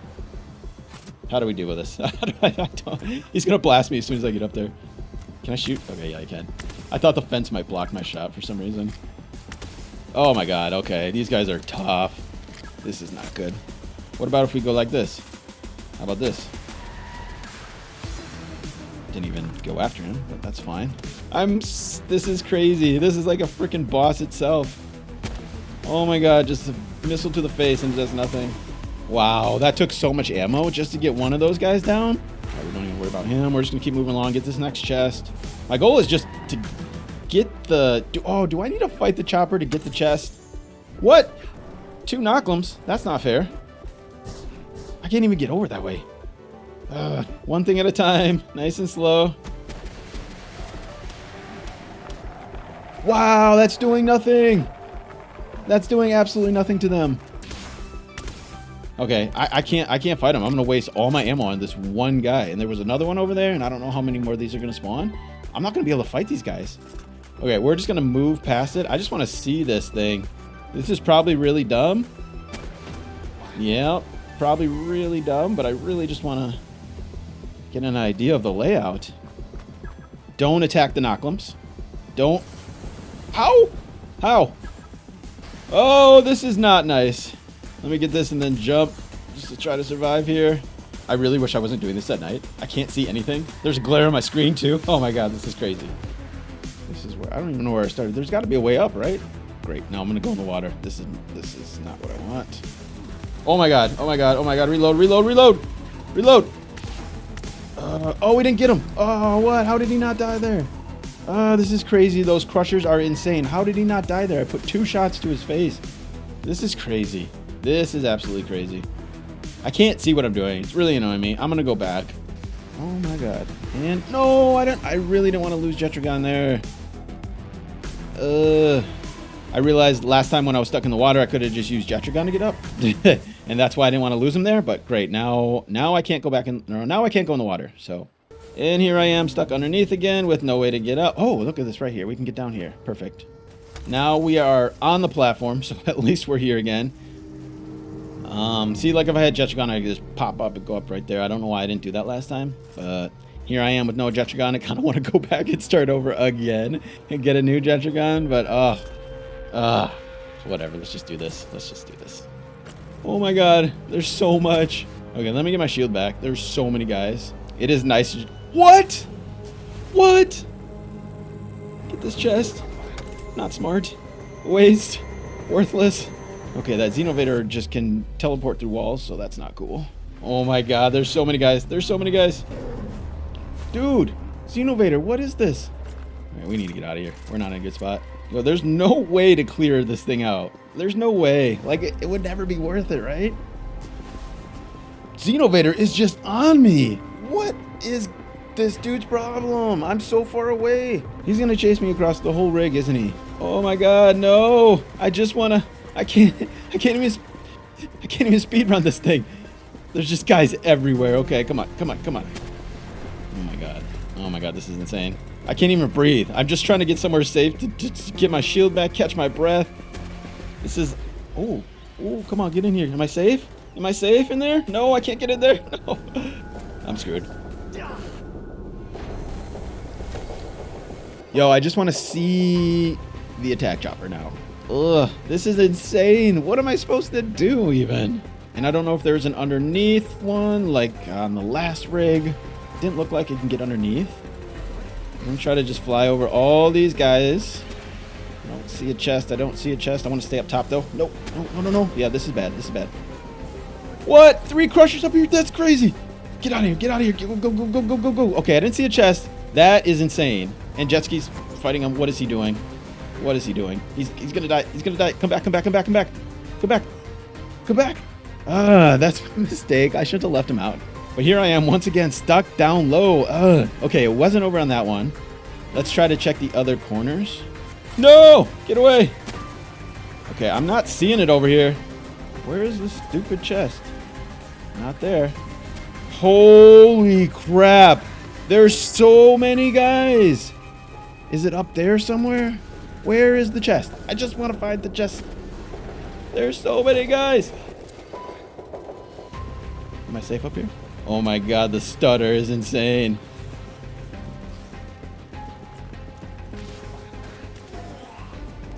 Oh my god. The grenades.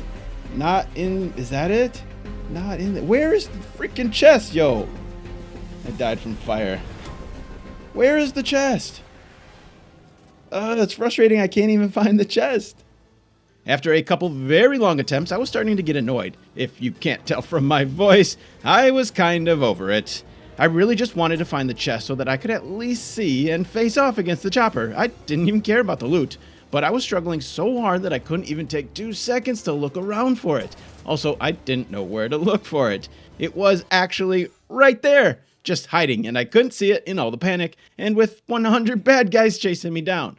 As much as I wanted to give up, I had to keep trying. But I remembered about this secret weapon that I had, and I hadn't had a chance to use it yet. Now seemed like the perfect opportunity. Okay. I'll throw her out and attack. Oh my god. Oh my god. Let's try that again. Oh, that was a lot of health she just gave me. Oh my god. Okay, let's try this again. Okay, come on. Get down, get down. All right, so we're down... Was that like 4,000? 4,000 health. Let's see what just these 2 guys give me. Oh! Oh! OP. Oh my god. This is the strategy. I feel invincible now. Well, I should be a little careful, but holy crap. Oh my god, we found a solution. Okay. This is possible. I could do this. Oh, that healing is so nice. Oh my god. Glorious. Glorious. Look, I'm already full. Back 1 round of rockets. I'm back to full health. Jeez. Oh my god, that's what happens when you don't pay attention. I got way too excited. Are these guys spawning back in again? It wasn't over there last time. It wasn't up there, I didn't think. It's got to be somewhere over here, right? In this little area. There's too many guys. There's too many guys. I don't see it. It's not in there. No. Oh, so frustrating. I just wish I knew where it spawned. Here, see if I can see the chest. Okay, it's definitely not over there, right? You would be able to see it if it's over there. Oh, is that it in there? Am I seeing it? Am I seeing it? Nope, that looks like a regular chest. Right? No, that is it. Nope, that's a regular chest. Never mind. Maybe it's down here. Okay, this is where we didn't check last time because I died. Fly right through it. Regular chest. Nope. It'd be less frustrating if I could just experience the chopper. I just want to experience it. I can't even get to it, let alone try to beat it. Okay, it's not over here. I don't know where to find it. I really have no idea. What am I supposed to do? Like, am I not looking in the right spot? I've checked every location. At least I thought it's not in there. Nope, not in there. Not in there. It's not over by those crushers. Even though I kind of want to take them out just to see. It's too hot. It's too hot. It's too hot. We're dead. We're dead. We're dead. We're dead. We're dead.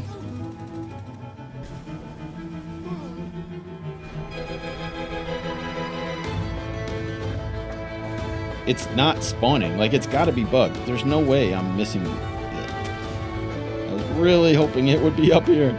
I've checked all the locations, right? Like, not seeing it, not seeing the chest, not seeing anything. No chest, no chest, no chest. Nope, it's not in that one. All right, let me just double. Oh, there it is. Oh my god, I saw the chest. I saw it. How did I miss that before? Well, okay, I feel so much better now. At least I found it. In fact, I'm gonna die on purpose because it is gonna be nighttime. We'll come back. It took an hour for me to find this. It took an hour just to be able to find the chest. Unbelievable. All right. We're going to do this time. I am getting to that freaking chest this time. I don't even care about beating it. I just want to touch the chest. That's all. My God, I've taken so long. Yikes.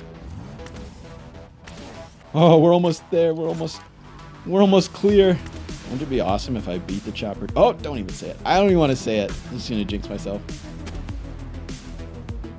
How did he not die there? Screw it. We're going for it. We're going for it. There's a guy in there. Maybe I should. There's a couple guys, actually. Garbage loot. Oh, my God. Where does he come from? He better have been up there. That wasn't just like a random spawn on me type thing. Make sure we get this guy because Xenovators can teleport across the frickin' rig and through walls, apparently. At least the last one I encountered could. He fell to his death. Nice. I'll take it. Save me some ammo. Okay, all right, we're doing it. We're doing it. We're finally doing it. Finally get to see the attack chopper. Let me get my hack. There it is. As soon as you press the button. Yep. Oh, can I go in here? Is it going to get me through the walls? Holy crap, it's shredding me. Oh my god, oh my god, oh my god. So the question is it going to get me through the walls? And can I... That is not going to work. Why are my rockets going into the ground? That's not cool. All right, we're going to wait for this shield to come back. 1.3 million health. Ooh. I didn't think I had that much. I am safe in here. This is legit. Oh! I stepped out and he did like 3k damage to me just instantly. Dropping bombs, dropping bombs. We're safe in here. Where'd he go? Where'd he go? It's not even hitting him though. Like, what is that about? It's still chasing him. They're still chasing him. Oh, it does hit him. Wow, okay. They chase him forever though. Those take so long to hit him. There's no way you'd be able to do this without homing. Oh, that healing is so nice. That's going to save me. Felicia, I don't need you running out there every time I do. You can just stay in here, please. The missiles need to go at the attack chopper every time. But they're tracking that Lee spunk down there, which is really annoying. Felicia, got to bring her back. I'm full health. Don't know why she's out. I just got to do a better job at managing her. Where'd he go? Where'd he go? He's doing something different. Where is it? Where is it? This thing got a second phase like the bosses. Okay, where you at? Where you at? Where to go? Where to go? Just heal, heal, heal, heal, heal, heal, heal, heal, heal. Good stuff, good stuff. Get those heals in. I'll toss out Felicia once my shield comes back so I can get heals without losing health. The shield takes so long though. Holy crap, why is it not coming back? There it is. My god, that took forever. Let me try to get around the corner and do this. This might be way better. Should have been focusing more on that from earlier on. Oh! Oh, thank God I brought another one. Oh my God. That's why we bring backups. Holy crap. See, yeah, that's why I haven't been doing it. I forgot. Okay, we're so close, so I gotta beat this. If I die here, I'm quitting. If I die here, I'm done. For good. Seriously. I'm not about to die here. I'm not about to die. Oh, what a tragedy that would be. Stay nice and secure in my little box. What? Oh, I didn't get it yet. A premature celebration. Oh, a premature celebration. Yes, let's go. We got it. Oh my God, that was so freaking stupid hard. Did I do it? Did I beat the game? There's nothing more challenging, right? That's it? That was everything? We did it. We beat the game. All right, the hardest thing in the game. Oh my God. Oh, we got at least a good... It's not legendary, but it's better than what I got.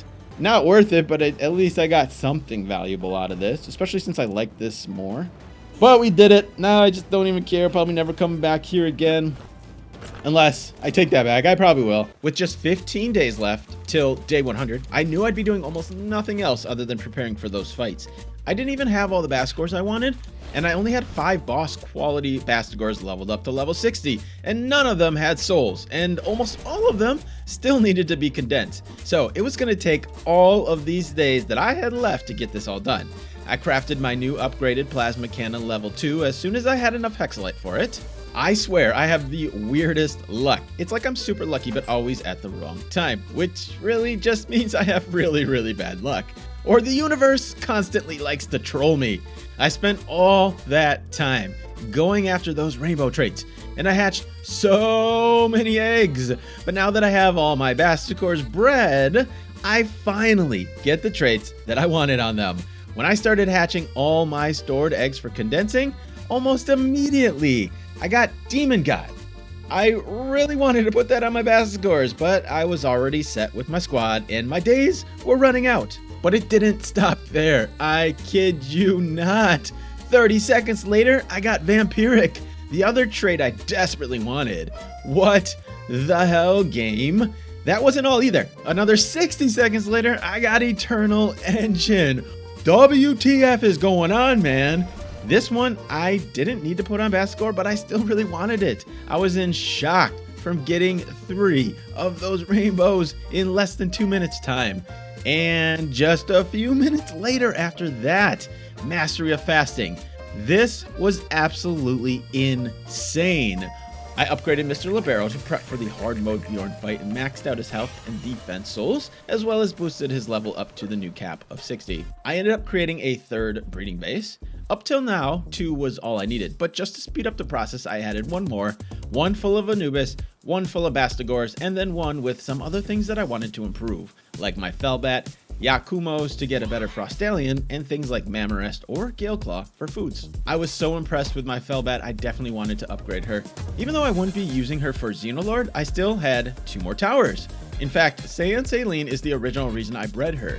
Felicia 2.0 has Serenity, Musclehead, Diamond Body, and much better IVs.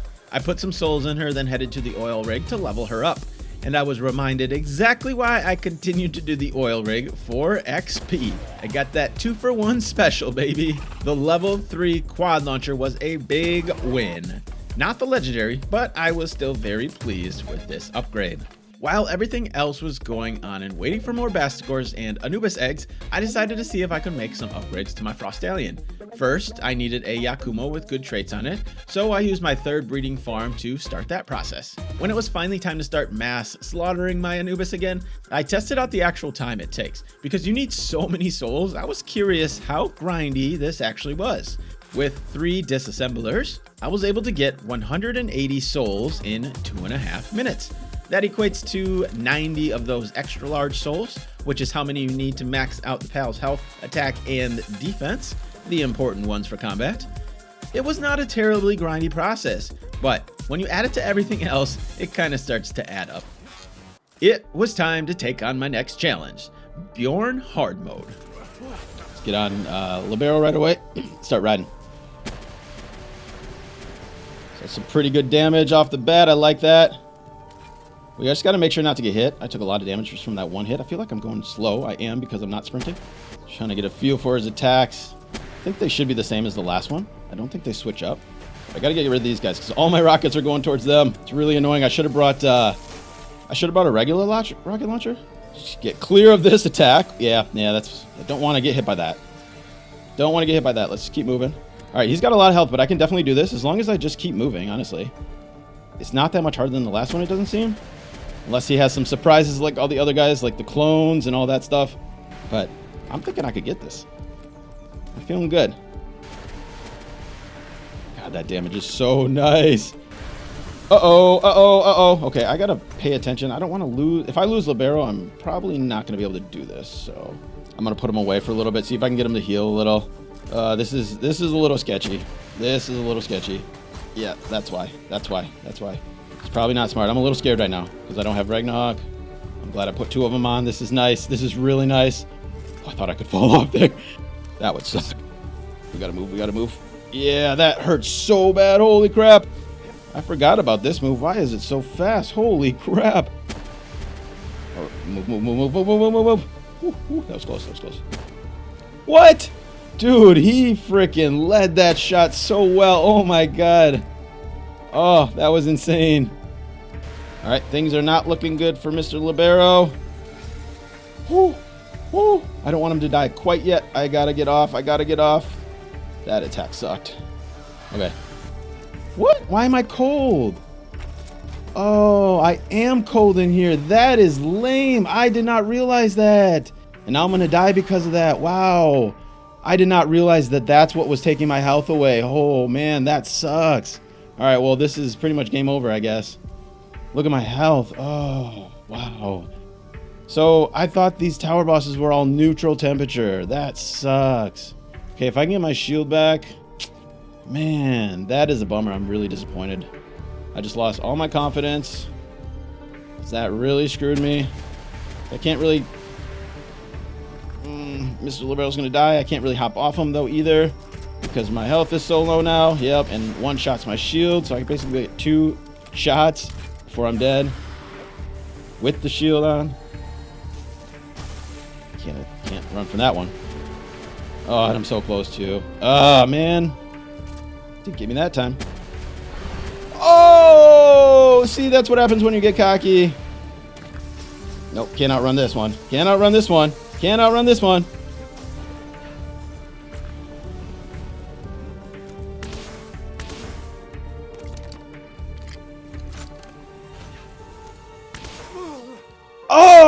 so close, dude.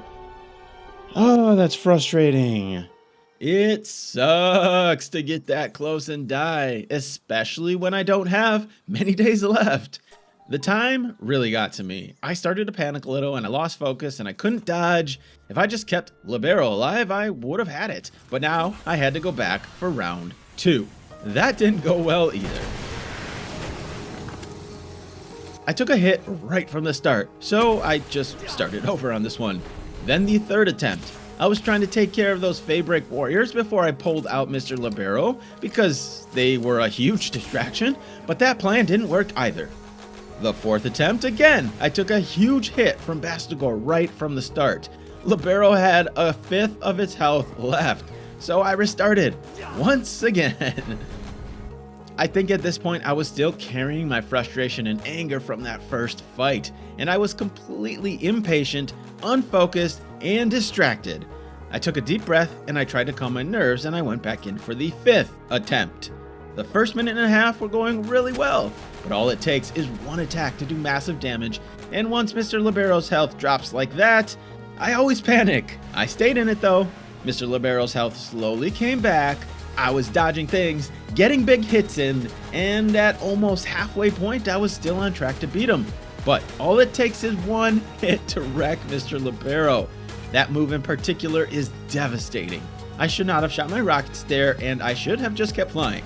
But once Libero was down, I basically had no chance. Attempt number 6. Ragnarok was too squishy, even while maxed out. I gave my brand new Fellbat a test run.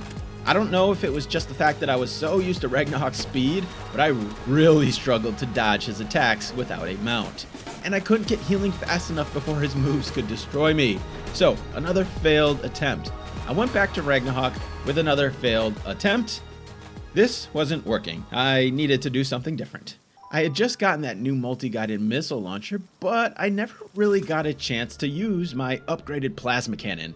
Seeing as how I didn't really have many other ways to try something different for this fight, I went in using that this time instead of the multi-guided missile. Right from the start, it felt so much better. It was the same as before. The time it takes to fire 4 missiles is too long and makes me way too vulnerable. But with this plasma cannon, I can basically keep moving the entire time, dodge all of his attacks, occasionally stopping for a split second and popping off crazy big damage with those 2 headshots. I took very little damage this whole fight, and it was so much easier using the cannon than the missile launcher. Oh my god, I'm so close. Okay, we can do this. I can get this. I can get this. Let's focus. So close. We got this. Here we go. Whoa, whoa, whoa. Okay, we can dodge this. We can dodge this. We're good. We're good. We're good. Just patience. Patience. Attack. Attack. Don't miss my shots. Okay, we're good. My turn. My turn. Okay, your turn. Your turn. Oh, okay, we're good. Right. All right, let me wait for his next attack. Plenty of time. Plenty of time. Easy attack. Easy attack. Good, good, good, good. He's doing 2 at once. That's not good. All right, just reload. Stay focused. Patience, patience. Almost there. We only have a few more shots to get off.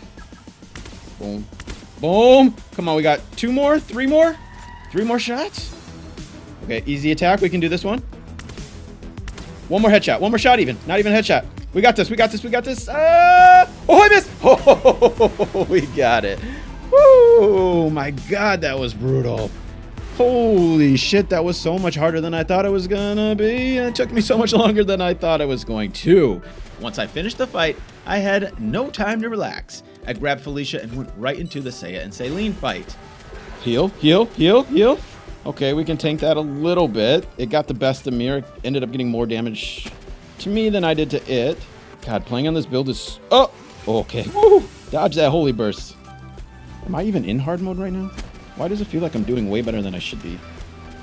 Oh! I should have been able to dodge that. Ah, damn it. Saw it coming. Holy burst. Oh, I got lucky there. That was definitely luck. But I'm not reloaded. This is the problem. Takes so long to reload. If I can't get damage back here, I'm screwed. I gotta heal up. I gotta heal up. Lucky again. I gotta heal up. I gotta heal up. I gotta get those heals. Holy burst. Holy burst. Dodge. Woo! Heals, heals, heals. I need heals. I need heals. Just barely escaped that one. I just gotta heal up here. I gotta heal up here. Taking a lot of damage. A lot of damage.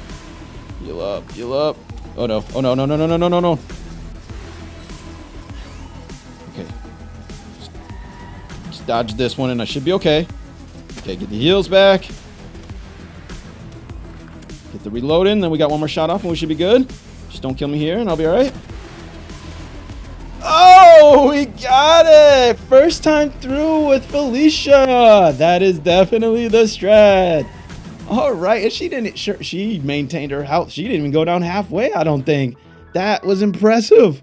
I was less impressed with myself and more impressed with Felicia 2.0. There it was, all hard mode towers completed.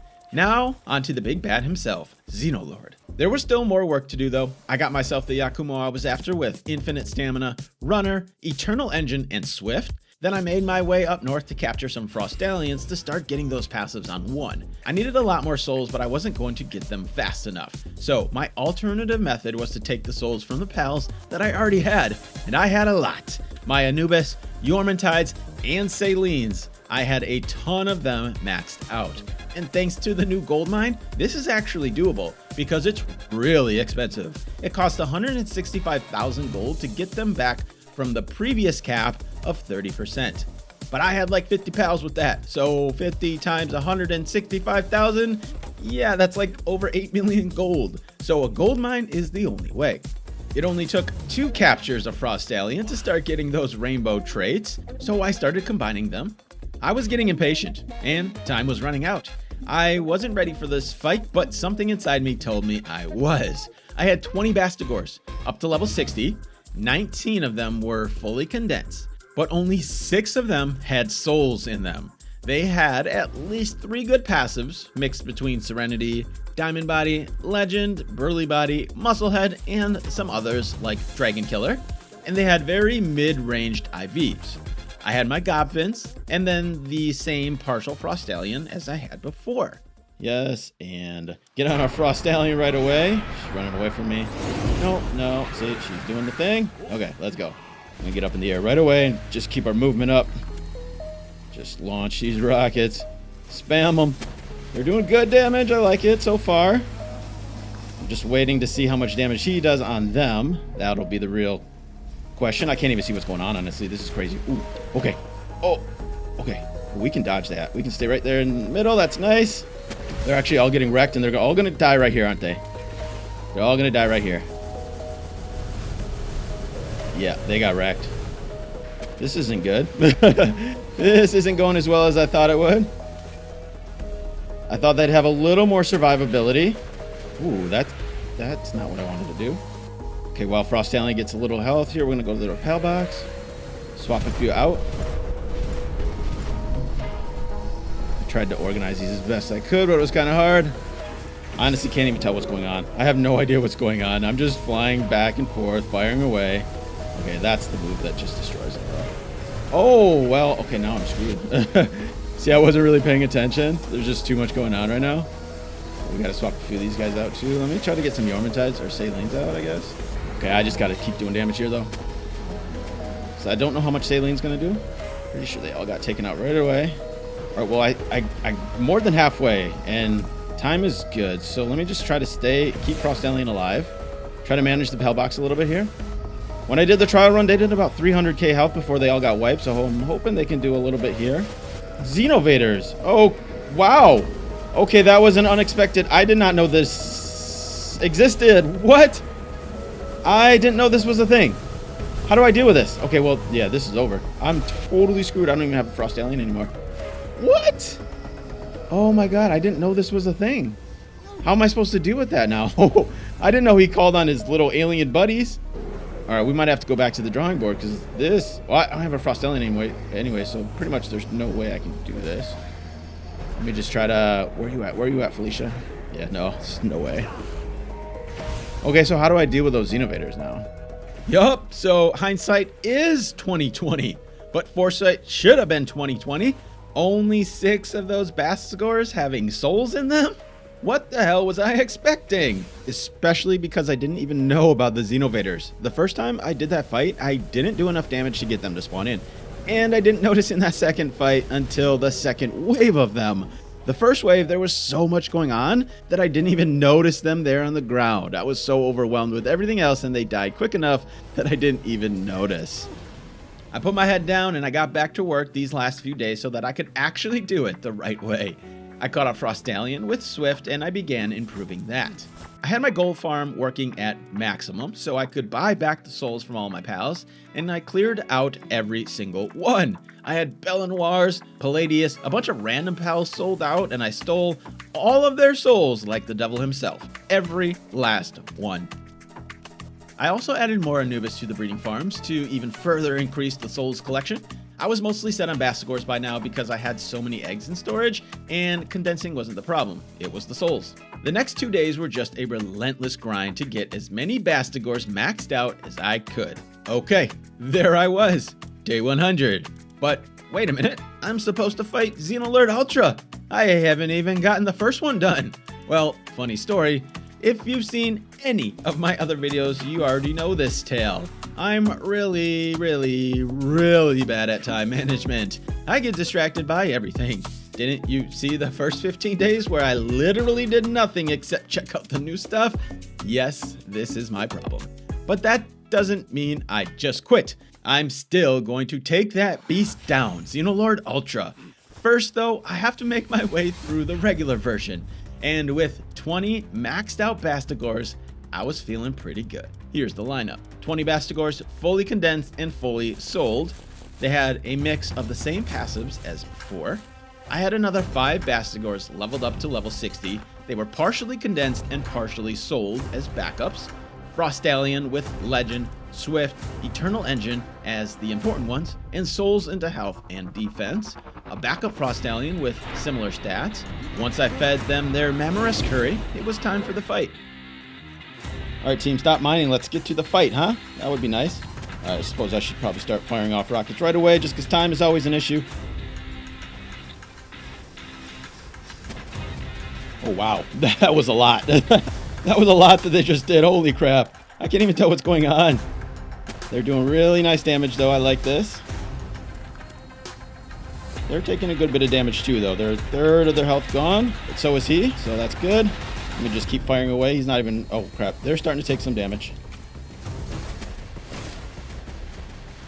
Yeah, a lot of them are starting to get wrecked.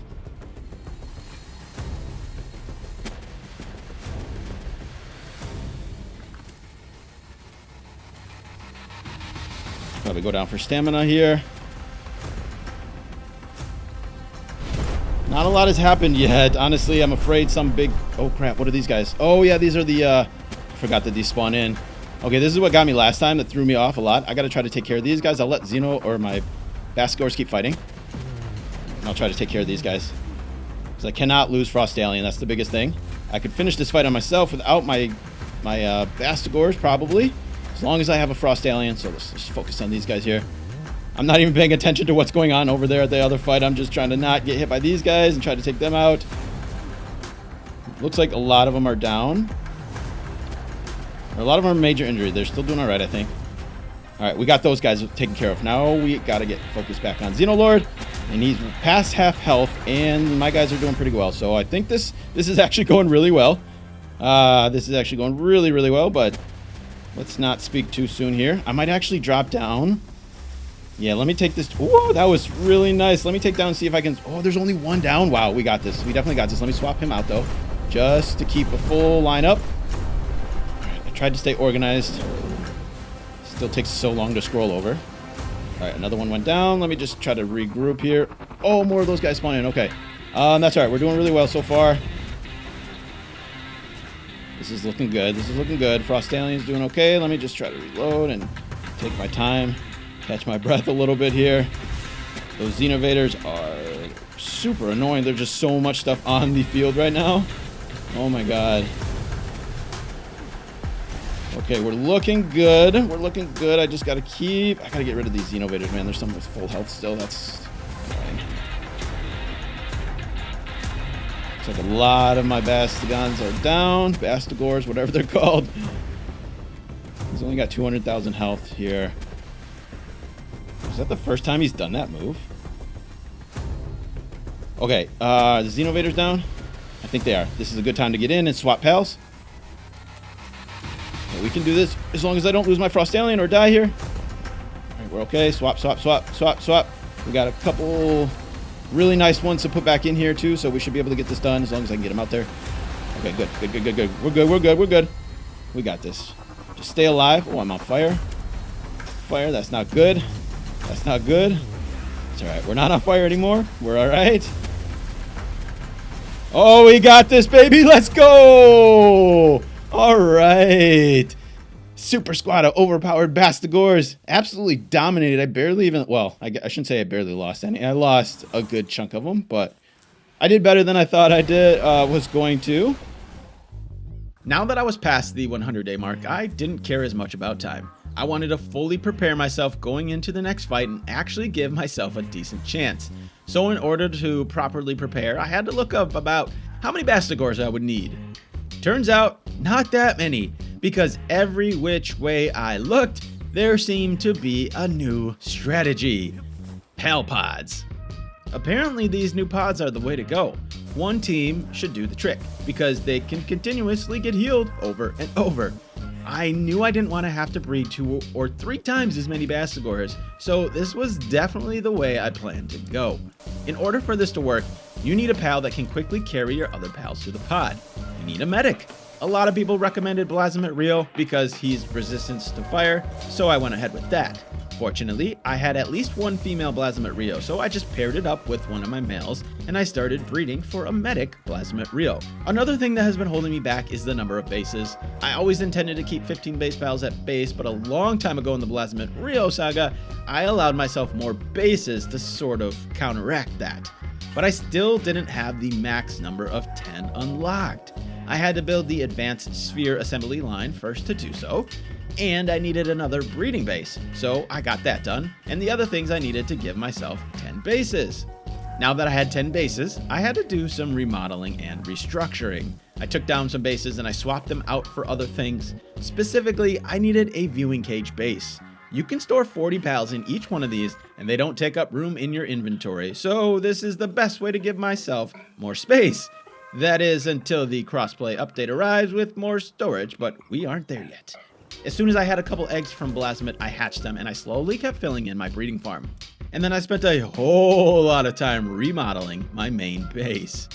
There's a lot of other stuff I could be doing, but like I said, my pace really slowed down after day 100.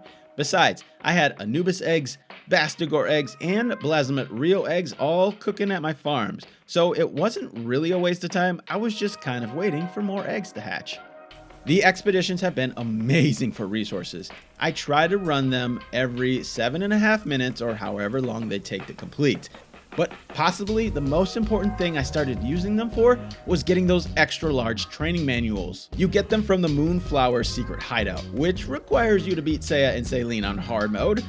Not an easy thing to do, but once you do, man oh man, this just might be the best way to level up your pals. If you have the team, it only takes 7 to 8 minutes to complete, and you can get up to 10 XL training manuals. Before, I was using the oil rig, but this is definitely becoming my go-to method for leveling my pals. I started running this expedition literally every 8 minutes. I set a timer on my phone, and when it went off, I dropped whatever I was doing to come back and run this thing again and again and again. More time had passed. That meant more Blasmet Rio eggs. I started combining the passives Dragon Killer, Nimble, Burly Body, and Hard Skin, because that's all I had for usable passives, and I didn't want to breed out better ones, honestly. I figured it would be easier to make multiple Blasmet Rios as backups rather than trying to perfect one. But if any new passives did come along, I added them in if I could, like Runner, which I got fairly early on. I was definitely hyper-focused on breeding and making sure those expeditions were constantly running, but I tried to get a few other things done as well. I also made it a point to complete as many research projects as possible to get that additional 2% attack and defense from as many of the projects that I could. Besides that, it was mostly breeding, swapping those better versions constantly to try and get better and better pals. I was getting a little impatient though. The Blasmet Rios were not giving me what I needed. I ended up just settling with 2 usable passage for each, like runner or something for defense. But I got the 3 medics I was planning on using. I leveled and sold them, and then I started condensing them, and I almost had them fully ready to go by the end of day 112. I realized that in the first fight, all my Bastigors still had a ground type move. I meant to change it, but I forgot. Luckily, it didn't matter. But it only made sense to change it now. Every little bit of damage helps, and having that ice advantage felt like it was going to be necessary, so I swapped the ground moves out for another ice move. The final preparations were underway. I began setting up my Pal Pods with no specific strategy in mind. I only knew to use them. I had no idea what was the best position to put them in, or how this was going to go at all. I just figured keep them spread out on the outside where they are less likely to get hit all at once. I finished dumping all my souls into my Bastigors. Then I meticulously organized them so it's easier to manage during the fight. This is the final lineup. 23 Bastigors, fully condensed, max souls, level 60. I had a wide combination of passives: Diamond Body, Burly Body, Legend, Serenity, Musclehead, Dragon Killer, Ice Emperor. But almost all of them had 4, with just a couple of them having only 3. I had 2 more Bastigors. I don't know why. I guess I did it just to fill up a full page on my Pal box, but they're not very strong. And then 3 Blasmet Rio medics, fully condensed, fully sold, and runner or nimble combined with Burly Body. Then my 2 Frostallions, who had Swift, Legend, and Eternal Engine, and of course my Gobfins. I fed all the pals the Mamorous Curry and gave Blasmet Rio and Frostallion the Galeclaw food for defense. I was finally ready for Ultra. Alright guys, let's start attacking. I guess I can too. I just want to get as much damage off as soon as possible. Oh, he has 2 million health. That's a lot. I didn't realize it went up by that much.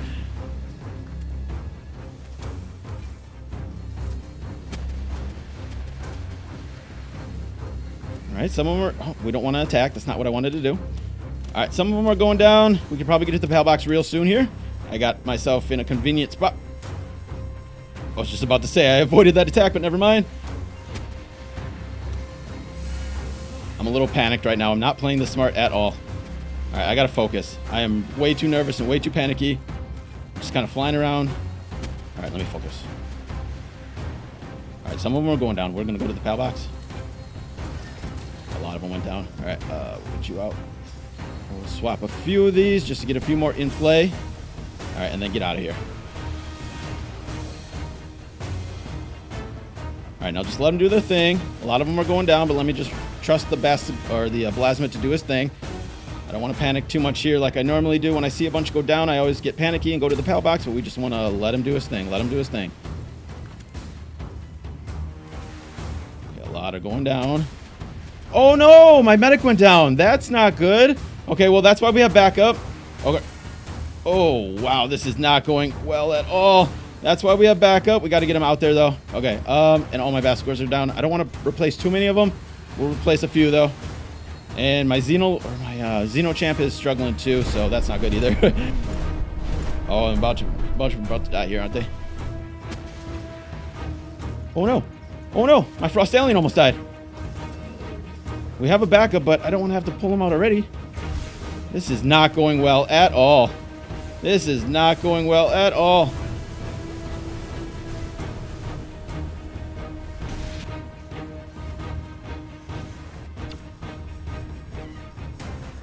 I gotta get rid of those Xenovaders. Is my medic still doing his thing?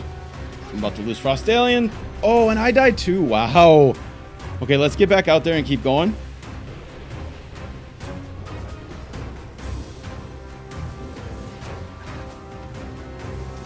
Alright, I gotta get out of here. I gotta get out of here.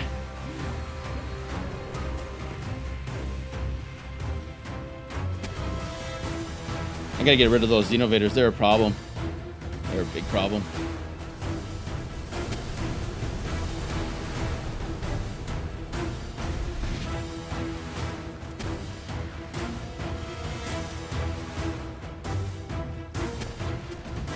I feel like I'm doing no damage.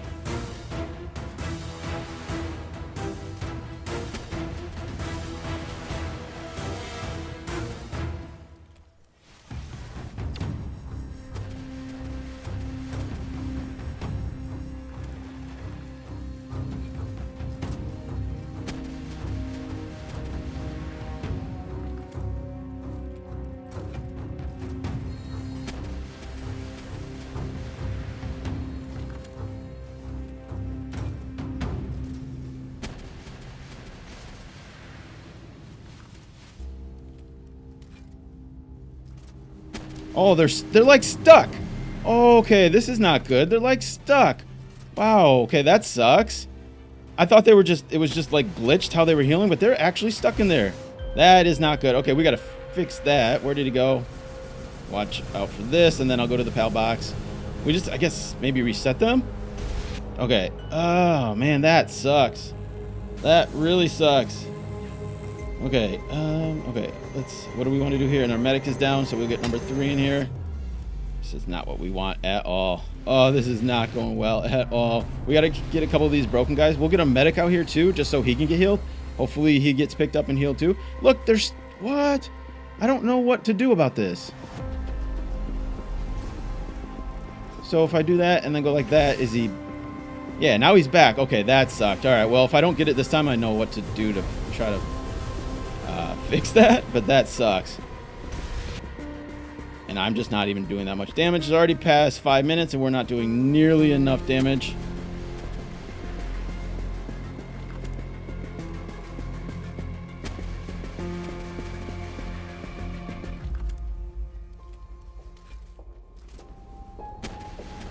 Yeah, look, he just got stuck as soon as he put him in there. They're all getting stuck. Right? Is that what's going on? Like this one right here, right? B12. Yeah, he's just stuck in there. He got out fine. And this one, what's going on with this one here? B7. This isn't working at all.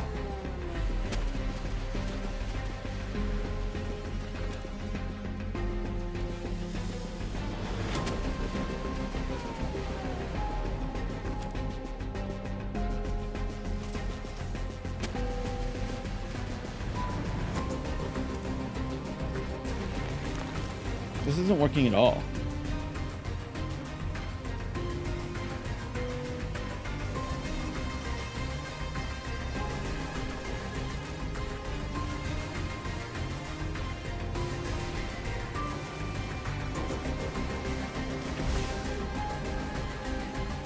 Alright, well I have no more frost aliens, so this is just not working at all like I thought it would.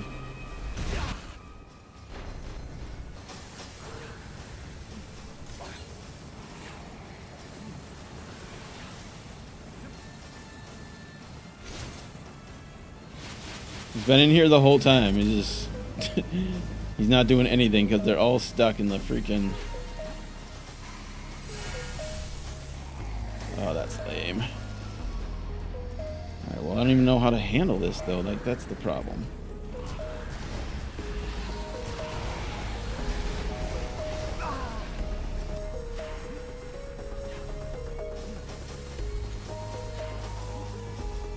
I guess I just want to see how close we can get. I'm not going to beat it this time, but let me at least see if I can figure out a better strategy and get used to kind of managing this stuff. How is he hungry?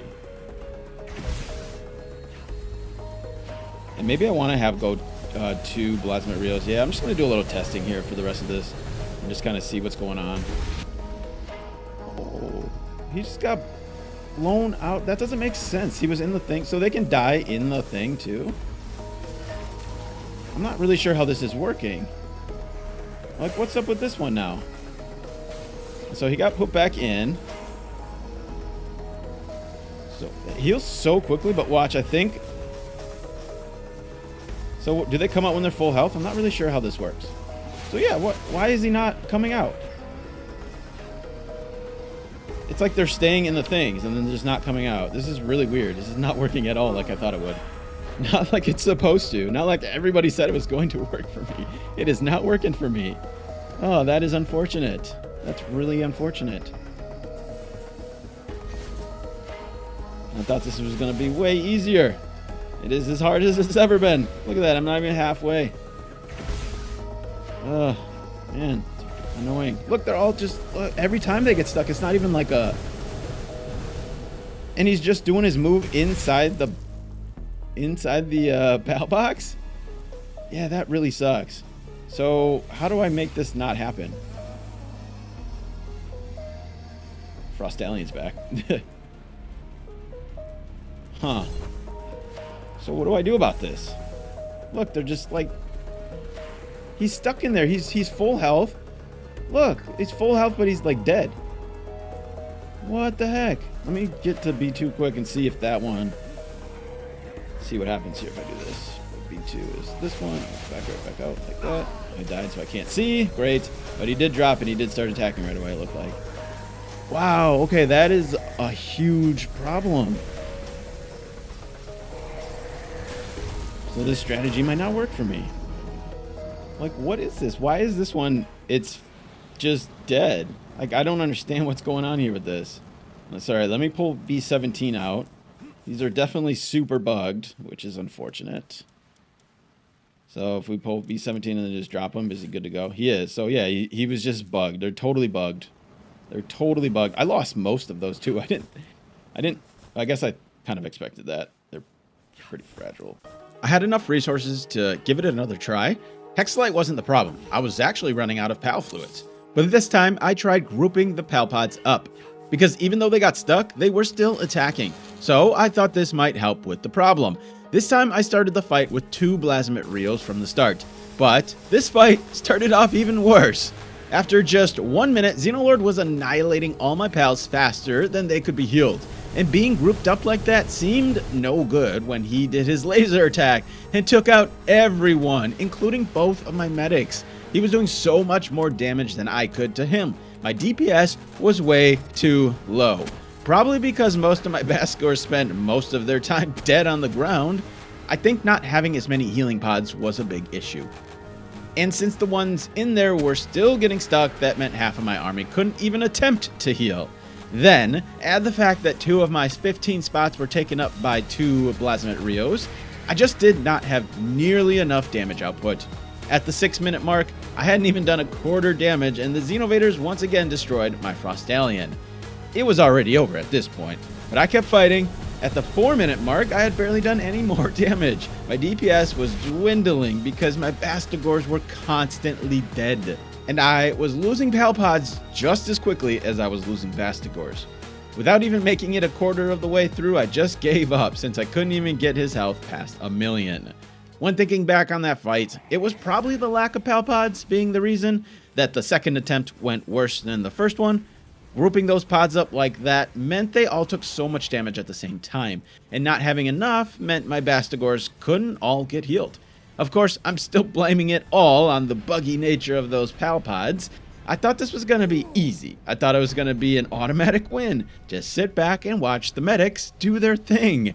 And who knows, maybe if the pods weren't bugged, it would be. But the fact is, they are, which means I cannot coast in this fight. It's still going to take a lot of managing my PAL box, and going to have to do it strategically too. I'm going to have to pull the stuck ones out and redeploy them if I want this thing to work, and still pay very close attention to which ones are getting stuck. I was definitely not ready to have to do all of that. So my first thought was that the strategy of using the PAL pods was out, and the only other way to go from here, well, more Bastigors. It wasn't just more, though. I knew what I had to do. I had to make better ones. The DPS needed to improve, so better IVs, better passives, and better attacks. Before I started on all of that, though, I had to replenish my PAL fluids, so I added Yormantides to the breeding farm because I don't have enough room on the ranch for my Kelpsies. Then it was time to upgrade. I started with the same thing I had to do last time. Holy Burst. When I struggled against Blasmate Rio, it seemed to be the only answer. The only reason I didn't do it this time is because I didn't know that Holy Burst is now a skill fruit. There's no way I wanted to breed that move into all of them again. That was way too tedious. Now I don't have to. I can simply plant a neutral skill fruit into the skill fruit plantation, and it has a small chance of getting Holy Burst. So I took all the fruits I could and started planting for that Holy Burst skill fruit. Then I brought my one and only Demon God Bastigor to the farm, and I started working on putting that passive into my lineup. And then of course I got back into the extremely tedious process of matching Bastigors together to get those perfect combinations. To speed things up even more, I converted 3 more of my bases into breeding farms. I now have 6. 6 of my 10 bases are for breeding. 1 base with Anubis and 5 with Bastigors. When my first skill fruit tree grew, I got the fruits and I continued planting more. I used Airblade because it's another really good move. I was planning on potentially adding both Airblade and Holy Burst to all of them, so it was a good one to stock up on. Then, as soon as I got more PAL fluids, I started adding more and more trees to my farm, because the trees are really slow, so this process might take a few days. I started working on some more Blasmet Rio medics as well. With these, I didn't bother improving the ones I had. Instead, I went for quantity over quality. It was about 4 days after I first planted my first tree that I got Holy Burst. Honestly, happened way quicker than I thought. Now that I had the fruit, I could replant it and my gains would be exponential. And I also got back to the research lab. I had kind of forgotten about it, but it was just another way to boost my DPS, and everything at this point felt necessary. Today was the first day I got to experience the new crossplay update, which added a few really nice things to the game. But the best and most needed was additional storage. Having 10 times as much space is amazing. I spent some time checking the new stuff out and organizing my pals all over again in the new dimensional pal box. My Holy Burst tree was grown and I collected it and I replanted it to get more and more of those and more air blades as well. Then back to Bastigor breeding. I was starting to get a few with those 4 desired passives that I was looking for. So I had to do the standard swap at my breeding farms. Then I took a nap. Those skill fruit trees take so damn long to grow. This was the first time I actually felt I needed to go AFK. Sure, there have been some times when I just leave it going because I need to grab some food or take the dog out or whatever, but I've never intentionally gone AFK because something is going too slow. There's always something else that I could be doing. But now I was so close to the end, I just needed more Bastigor eggs and more Holy Burst skill fruits. So AFK was the answer for me. In total, I probably only spent about 4 hours AFK, not all right in this moment here, but throughout these last rounds of preparation, and it was mostly just for those Holy Burst fruits. But I added them into the total days spent anyways, so it still counts as my days in game. After a few more days of the standard grind, I had my army almost ready. I had a couple more things left to do before I was prepared. I had to capture some Swee to finish off the research lab, ice research. I did all but the planting research, so a 16% boost in attack and defense for all my base pals. The planting required too many revival potions for me to want to farm for that extra 2%, so I just left that one out. I had the last few rounds of dumping souls into my Bastigors now that I had enough, and thanks to going AFK, I had a ton of Holy Burst and Air Blade, and I had started assigning them to my Bastigors. And then the last bit of leveling to get my armies ready. I had 2 armies for this. Instead of just taking my previous army and upgrading, I went with 2. Even though I do intend to give the Pal Pod method another try, just in case it wasn't gonna work, I prepared with another army. So yeah, that's 15 more Bastigors that I created. But my new army was much stronger. I focused heavily on attack power, so most of the new ones have 100 attack IV, and they all have Serenity, Legend, Musclehead, and Demon God, except one has Ferocious. Compared to the old ones, which mostly had Diamond Body or Burly Body and only 2 of the attack boosting passives. I also swapped out a few of the old ones who did not have Serenity. So now all of my 30 Bastigors have Serenity on them, they have Holy Burst, and they have Air Blade. It was the final day of preparation. I just had to organize my teams for the fight and set up my arena, which both of these things took an entire day. I couldn't help myself. I went back to the Pal Pod strategy. It just seems so necessary without having a 50 Pal army, which I didn't have yet. I was only up to 30 and I really did not want to fail again or grind more.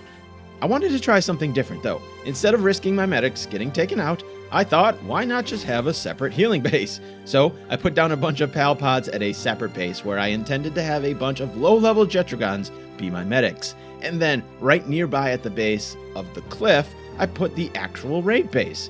I still put 4 pods down here and I was going to be adding 2 medics to this base as well. I was going to force this damn Pal Pod strategy to work for me, whether the game wanted it to or not. I had 1 more multi-guided missile launcher to craft, then I was set. This was my team. Team 1, 15 Bastigors with perfect passives. They had Musclehead, Legend, Demon God, and Serenity. Level 60, fully condensed. They had maximum souls in health, attack, and defense, and they all had 100 attack IVs with mixed health and defense IVs. Then I had my backup team, 15 more Bastigors. It was the same army as before with slight adjustments. They were all level 60 and fully condensed, max souls in the same important areas. They had a wide mix of passives. They were mostly focused on defense, so a lot of them had Burly Body and Diamond Body. Most of them have at least 3 solid passives though, and the IVs are completely random, so a pretty mixed bag of Bastigors. All 30 of these Bastigors though, I have put Holy Burst and Airblade on, and then I kept their Glacial Impact. And then also, all 30 now have Serenity. A few of the ones in my backup army did not before, so I replaced them to make sure every single one of my Bastigors now has Serenity. I have 4 fully condensed Plasmid Real Medics with Runner and Burly Body, Souls in Health and Defense. I have 5 base level Jetragons, no boosting for the recovery base, and 2 Frostallions with Ice Emperor, Eternal Engine, Legend, and Swift. They have souls in health and defense and are fully condensed. The time was now. Oh, wow, here goes nothing. A moment of truth. Let's do this. So we're gonna put all 3 in there.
All right, let's see if this works.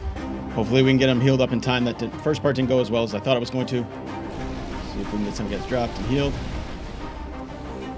Fight's still going on, so that's what we like. We're doing the Holy Burst and Airblade. I like to see those numbers down there. Are they getting healed? Are they getting healed? Sort of. Looks like they are. Let's bring them back. All right, now let's pop back down there. All right, we lost the medic. See if we can't freeze him again, too.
What is the Xenolord doing here?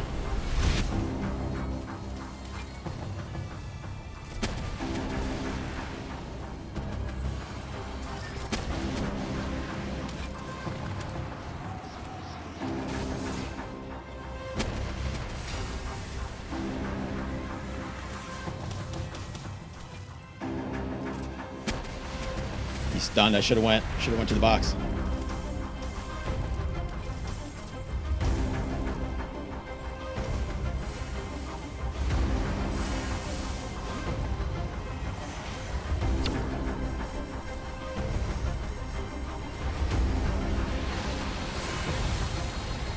All right, we're going over to the other base.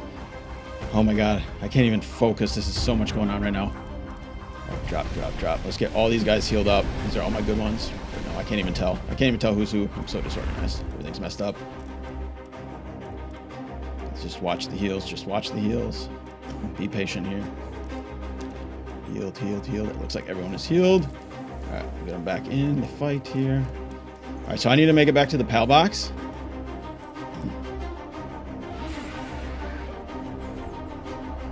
Perfect time, perfect time, perfect time. Look at this. Perfect time. All right, we're going to bring back everybody.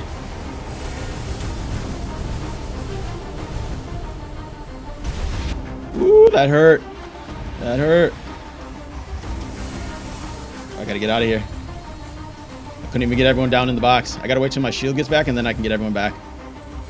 We're just going to wait patiently for my shield, because I can shoot some shots while I'm waiting.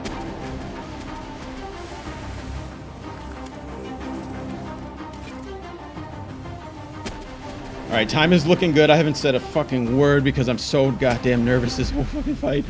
Everything is looking good so far, though. I think we can pull this off as long as I continue to stay focused, manage my shield, pay attention to how many guys are on the field, and then just keep healing everybody. We need a medic back out there, though. We'll drop that one and switch that one, and perfect. We only got one medic out there. That's okay. I need to heal up. Ooh, I got lucky with that beam slicer dodge. All right, here we go. Everyone's doing work. We're looking pretty good. Everyone is fully healed. Oh, Xenovader's back? Okay, but they got mostly smoked. Let me take care of them, actually. Let me focus on them. Ooh, there's a lot of them. Holy shit, there's so many. All right, I got to focus on the Xenovaders, and then we should be good in this fight. All right, one at a time. That was my problem before. I was shooting weight. Ooh, too many rockets.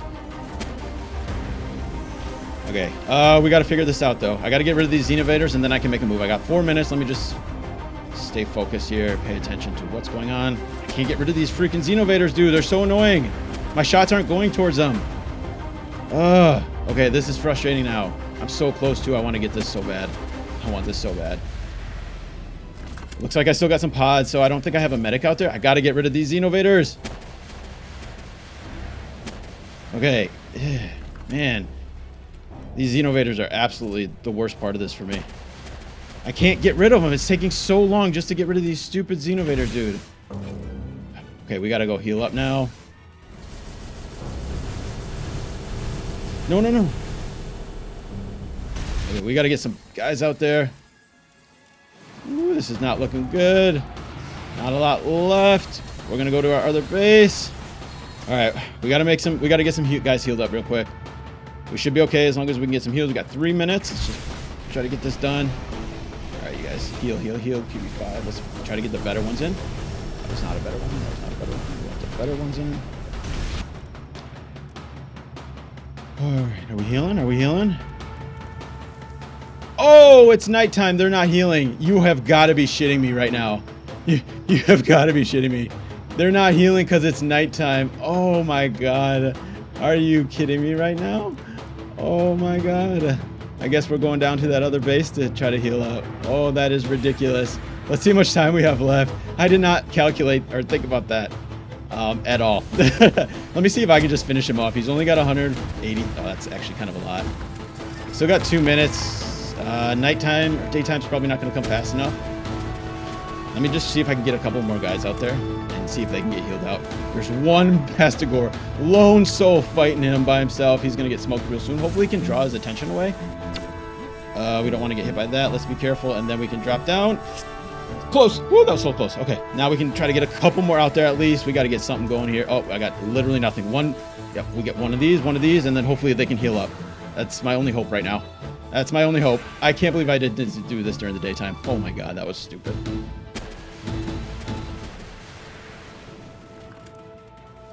He is getting healed. He is getting healed. We can do this together, maybe? I only do like 9,000 damage. Or like 12,000 damage. That's not very good. We'll see. We got a minute. We got a minute. That one guy is hanging in there. He's about to get destroyed though, right?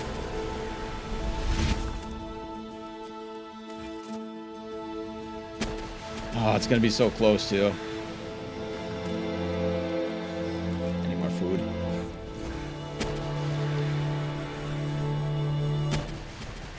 How did that miss? That sucks.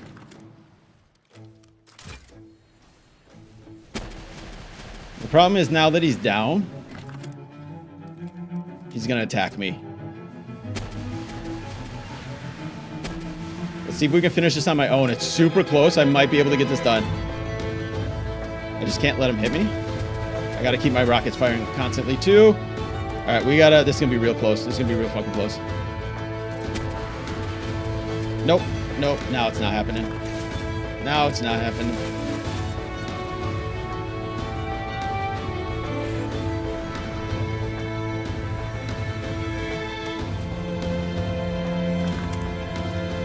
So close too. So close. Oh my god. Oh my god. Oh my god. Come on, come on. Please, please, please, please, please. 5 seconds. Yes! We got it! I didn't think I was gonna make it. Holy shit! Woo! Oh my god. I did not think I was gonna get that there. That little stupid blunder by doing it at nighttime. I definitely would have got it if I did it during the day. Look at these fools all up here asleep. Oh, now they want to wake up. Cool. Oh my god, I'm so happy though. That took so much longer than I thought it was going to. And I was so nervous. I just wanted to get it done. Are Palpods cheesing? I don't know. That was still freaking hard as heck. I don't even care if you consider it cheesing. That was so hard. Oh my god, it took so much time anyways. I couldn't imagine trying to do it without the Palpods, but Jesus Christ. We did it. Success. Well, I did it. But was it legit? Well, I'll leave that up to you to decide. I personally feel these Palpods are a perfectly reasonable way to do this fight. In fact, I feel like the devs added these in here specifically because of how ridiculous the Blasphemous Real grind was. A lot of people upset with how much time had to be committed for such a little reward. So this just feels like a more doable method for most people. Because if you haven't tried this fight yourself, even with the pods, it's no easy feat. You still have to spend hours upon hours building at least one army, and I still don't even think it would have been possible without breeding an army as strong as mine was. So to call it cheese to me is a bit unfair. The Palpods might be OP, but with how hard they make these raids, it kind of feels necessary and honestly makes it a little more fair. I have a ton of spare Bastigors and eggs, so I'm pretty dead set on continuing my trials, and hopefully even being able to take him down without any Palpods. Actually, there's a whole lot more Palworld coming soon. I have another 100 days where I attempt some raids with some non-traditional pals, and then a hardcore random 100 days in the works as well. So if you weren't satisfied with this ending, the journey is just beginning. I'll see you soon, friends. Thank you so much for watching. I love you all.